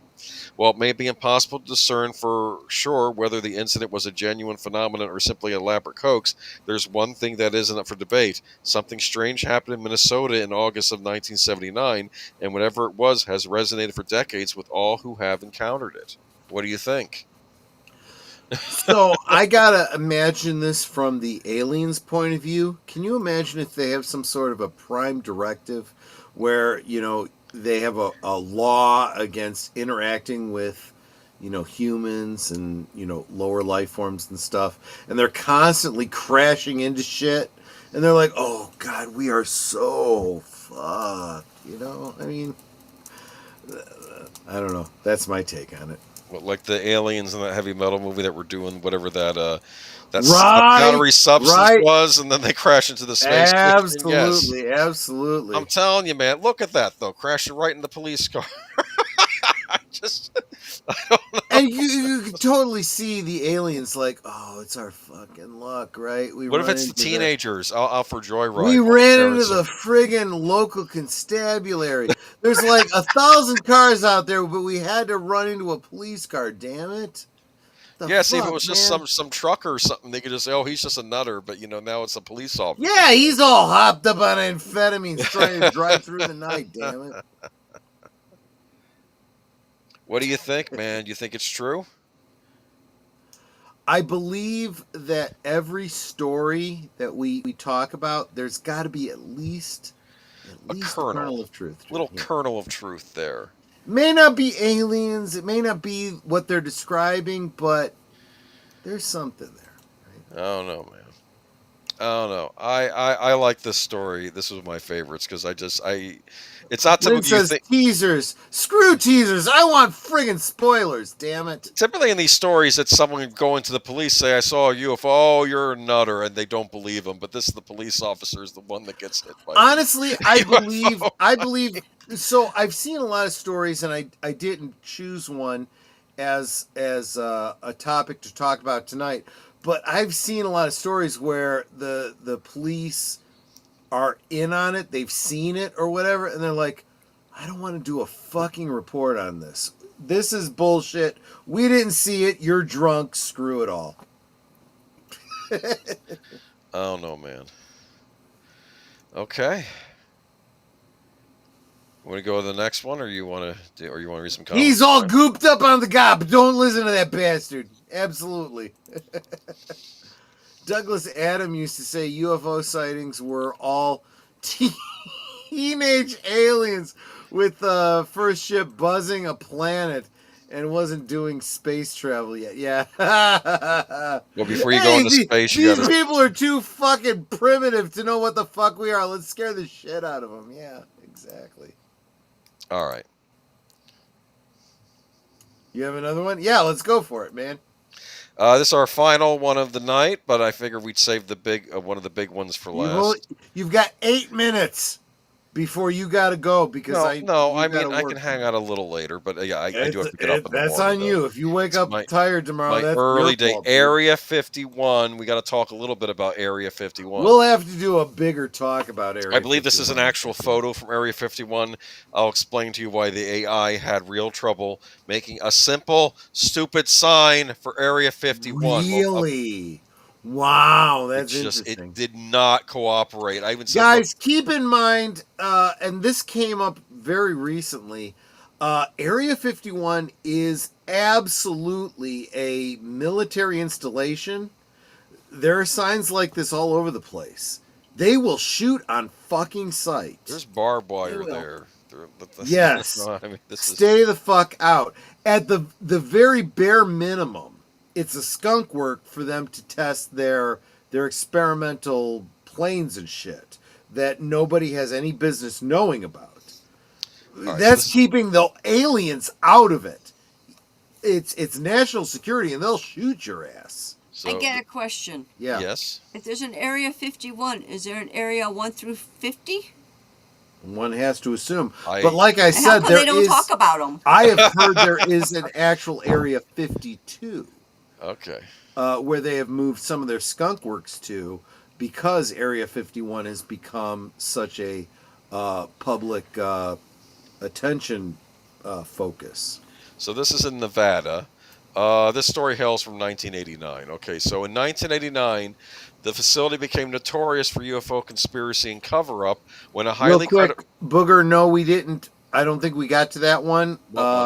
If you send us a link on that, we'll do that on a future stream. Maybe we'll do it next time because we'll probably cover UFOs again at some point. Yeah, because there's lots of stuff out there. I mean, there's stories I wanted to cover too, but I'm like, nah, there's only so much time. So, but I wanted to cover some of the basics. I needed an abduction. And Troy's too drunk to take on too many topics. And there are other Men in Black stories besides the one I mentioned. That was just the earliest. Right. I thought it was interesting at the early site. Also, Netter pointed out to me, and I should share with all the rest of you. If you look up the Men in Black, be very careful how you Google it. Just saying, there is... back when Men in Black first came out, my son wanted some of the toys, so I thought I'd surprise him by trying to find some for him. And I'm at work, so I Googled Men in Black. I got Men in Black, but it wasn't the movie. It was not. And they were doing things related. They were doing things that were not safe for work. Yes. Are you kidding me? Oh my goodness. What is it? Rule 64 or whatever it is. For everything, there is a prawn of it. You go. Yes, prawns. Relating back to our District 9 talk. We're not talking about anything else. Anyway, you know what? There's gonna come a week, and Netter, you're gonna have to remember this for me. There's going to come a week where we are going to... I'm not going to put up a poll for the members. We are just going to watch the movie Restoration. You all need to see that movie. I love that movie. I know, right? Anyway. Robert Downey Jr. and Meg Ryan and Sam Neill. Great movie. So there's a highly credible scientist named Bob Lazar publicly claimed to have worked on an alien spacecraft in an area just south of Area 51. He also claimed that he had seen alien saucers flying around Highway 375 near Rachel. Then the legend was born, and soon people from all over were parked along this remote highway trying to have a close encounter with any kind. This is the same story. Okay. Rachel is the closest thing to a town near Area 51, but you could but you could spit, and if the wind were right, you would get the whole town wet. There's a local bar, gas station, a convenience store, and that's about it. Except for alleged UFOs, many visitors are convinced that U.S. government is testing alien spacecraft just beyond the mountains that overlook this tiny desert town. Many believe that the government may be trying to analyze alien technology in order to further our own technology and military capabilities. No one is sure what the military is testing here, but visitors usually see a lot of sky action. You can expect to see jets, dogfighting, flares go off, and strange lights, and you'll probably hear a sonic boom that'll rattle your bones. It's not a dull place.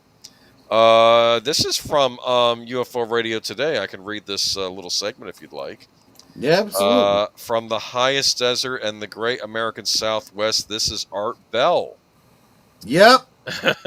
If UFO believers, conspiracy theorists, and millions of insomniacs have one thing in common, it's Art Bell. Even people who don't believe in UFOs and the paranormal tune into Art's late-night radio show, which airs single-handedly from his home in Pahrump, Nevada, about 60 miles outside of Las Vegas.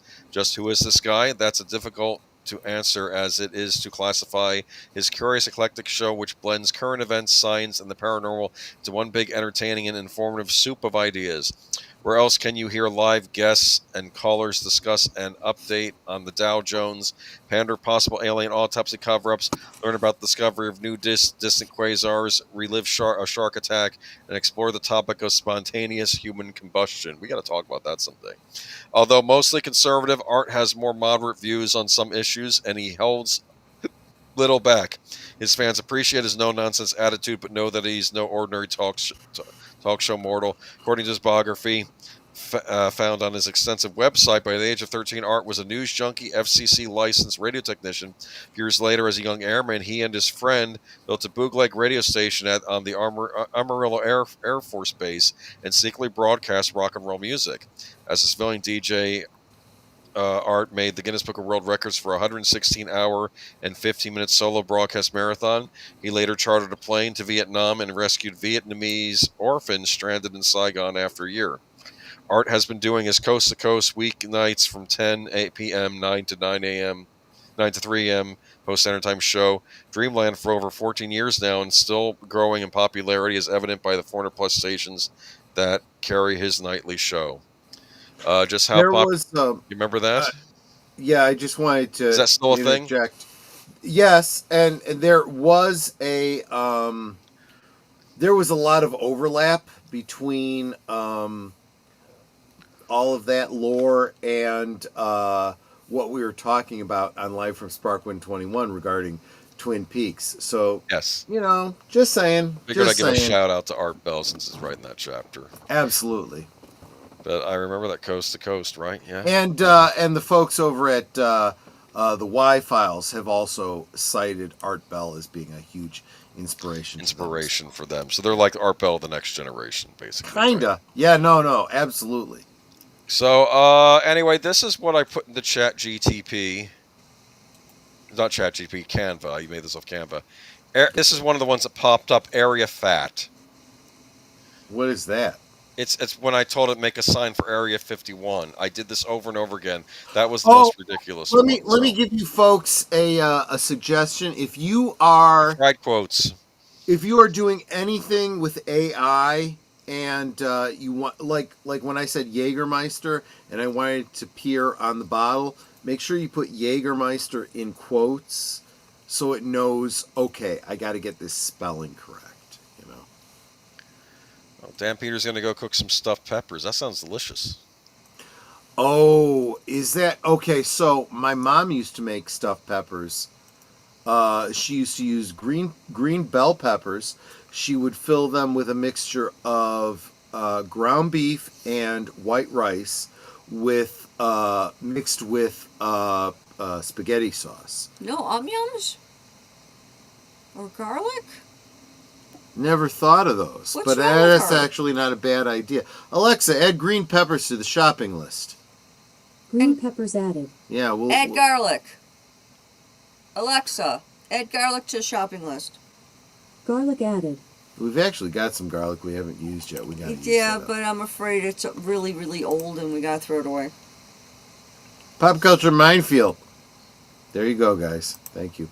Hoover control was being tested with new backdoor technology. Yeah, we'll have to talk about that another night. That's probably more than we can get into tonight. But yeah, absolutely. All right, but here's some outtakes from my images. That's one that came out. What do you think?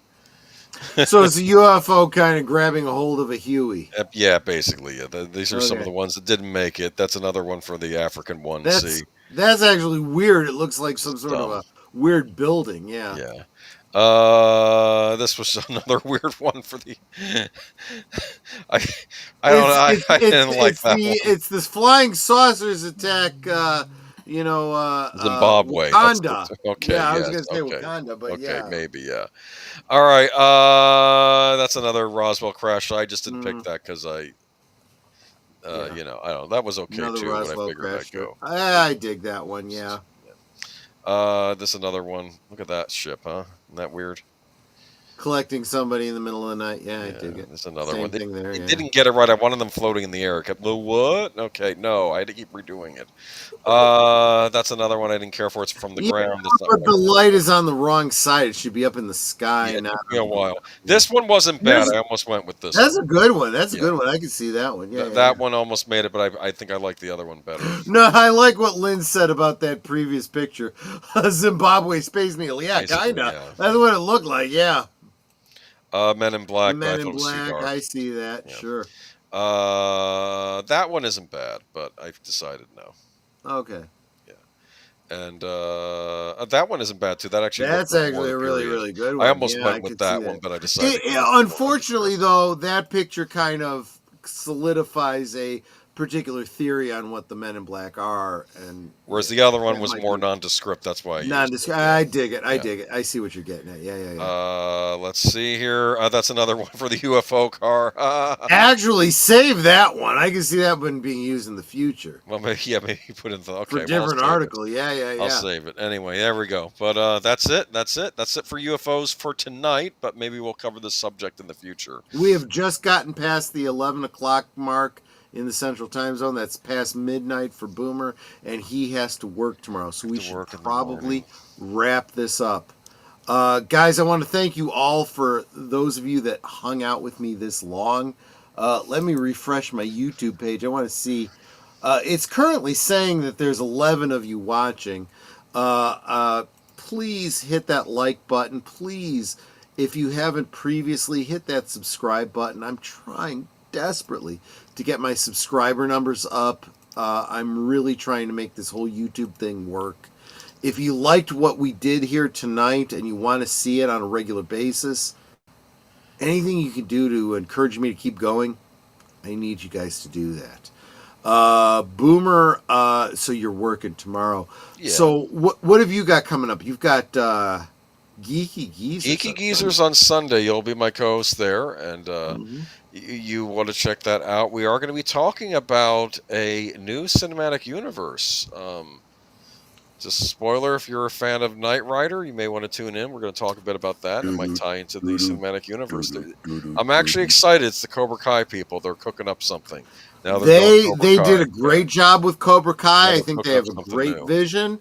They are not interested in wokeification, so they're just interested in giving the audience a good time. That's what they want. Yeah, it could be a lot of fun. I was, You know, when I heard I like this, the idea of these 3 properties tying together. I think it do. works. When I Yeah. heard this, my first thought was, oh, for crying out loud. And then I thought more about it, and I'm like, wait a minute.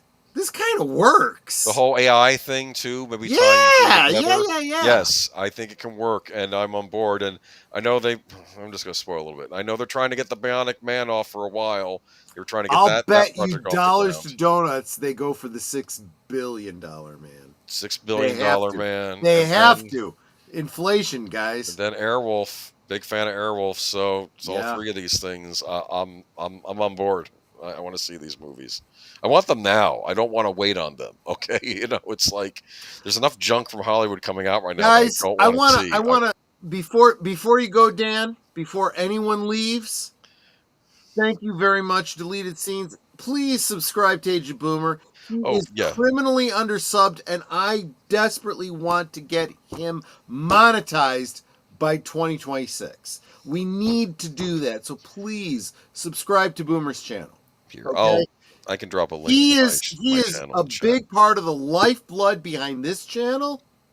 So let's do it. Okay, guys? Please. Thank you. If y'all want to stop by. All right. And there'll be some other interesting stories that night, like some video game paraphernalia coming out that's kind of interesting, especially if you Especially if you're into the boozification and if you're of a certain age to remember what an Atari 2600 is. By the way, that's the thing that says my channel. That's Boomer's channel. That's what I should say. Anyway, okay. Right. Netter has her own channel. Subscribe to her as well. Okay, she does. Yeah, great look. shows.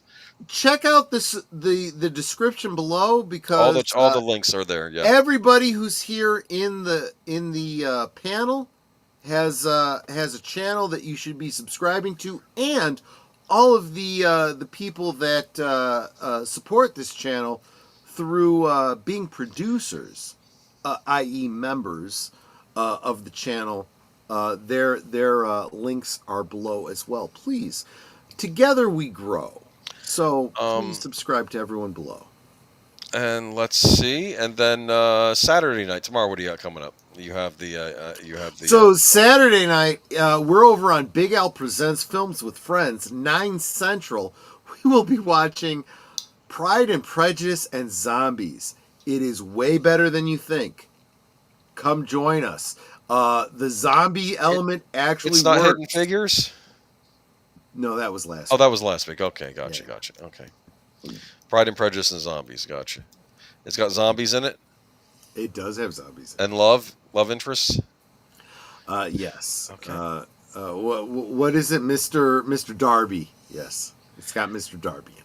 Anyway, and then on Monday at Monday Night at the Movies, you have a poll coming up, and I do have a poll. It's too close to call. We've got Fire in the Sky, Dark Skies, and I don't remember what the third one is. But if Yeah, you I'm are surprised that you don't have Vanilla Sky in there. So you'd have 3 Sky movies. Vanilla Skies is a whole. What about the different Mothman ballgame. Prophecies seen with it. Richard Gere?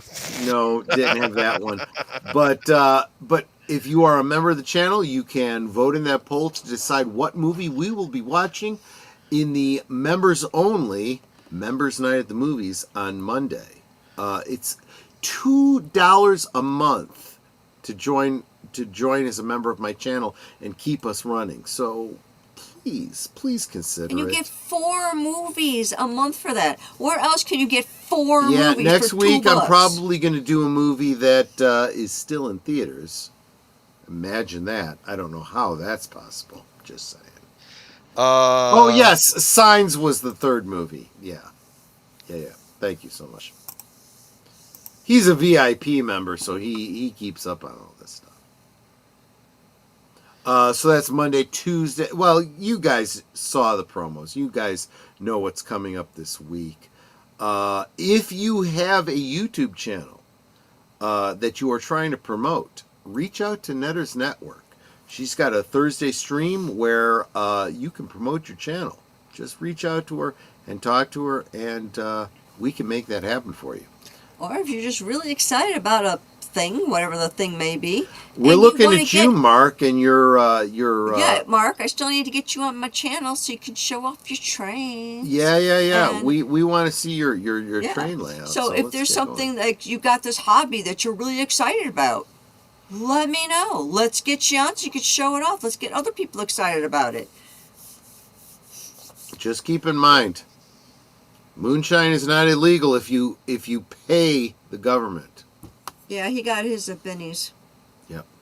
So yeah, that pretty much takes care of the week. You guys saw all the promos. You guys know what's going on. Boomer, did I miss anything tonight?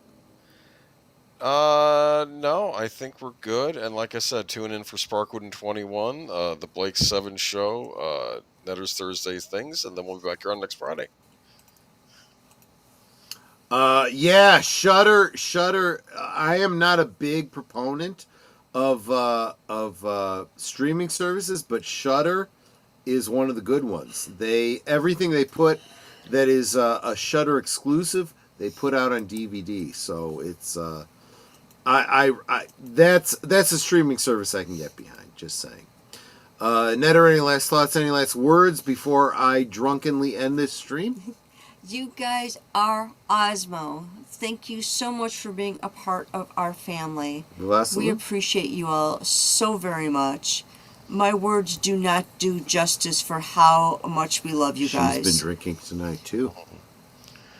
Yes, but I'm not half as smashed as you are. Not even. But I'm stuffed up for some reason. I thought that the Jägermeister would help you with that. It didn't. Anyway, thank you all so much for your encouragement and, like I said, being a part of our family. Absolutely. You are Osmo. Troy, don't forget to play the outro before you end the stream. Right, exactly. Good point. Good point, Netter. Thank you so much for that. Deleted Scene says, Shudder rocks. They know and respect their fan base. And if you are a subscriber to Shudder, check out the movie Glory. Glory? Yes, Glory. Okay. It is a Lovecraftian, bizarre-ass film, but definitely worth checking out. I highly recommend it. Do you subscribe to Shudder, Boomer? I have on occasion, yeah. I'm just thinking about re-upping. Maybe I'll see if there's a Black Friday deal going on when the time comes, yeah.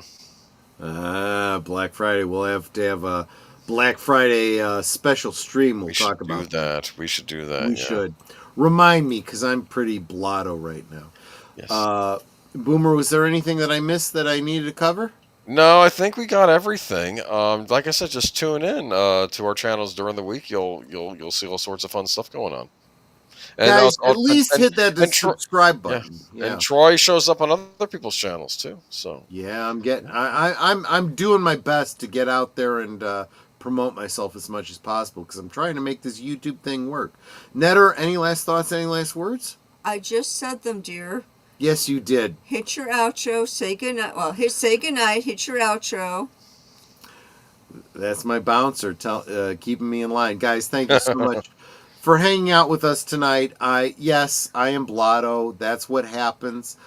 Feel free to leave a super chat or a if it's after the stream ends, feel free to leave a super thanks and buy me a drink because I don't have enough booze to keep this stream interesting for you guys.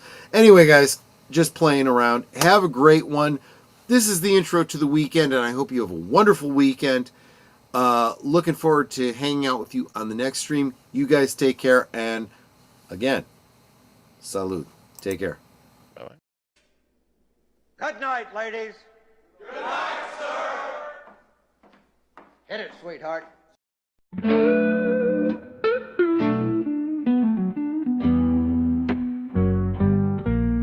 The neon lights are fading, closing time is near.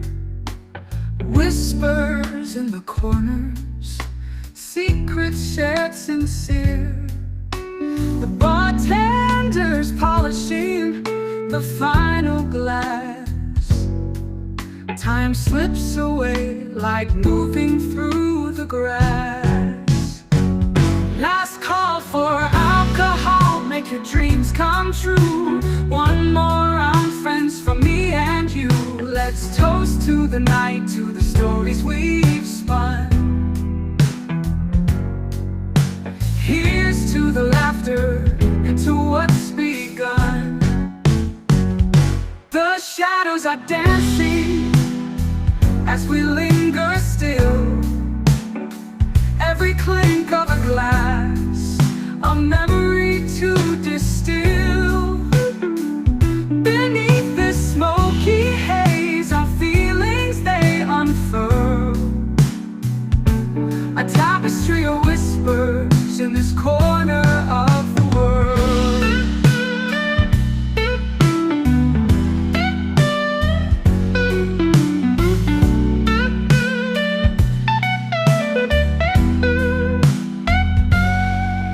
The jukebox serenades us with a final tune, crooning to the lonely and the lovers under the moon. With every soft note, the end draws ever near. But in this fleeting moment, there's nothing to fear. Last call for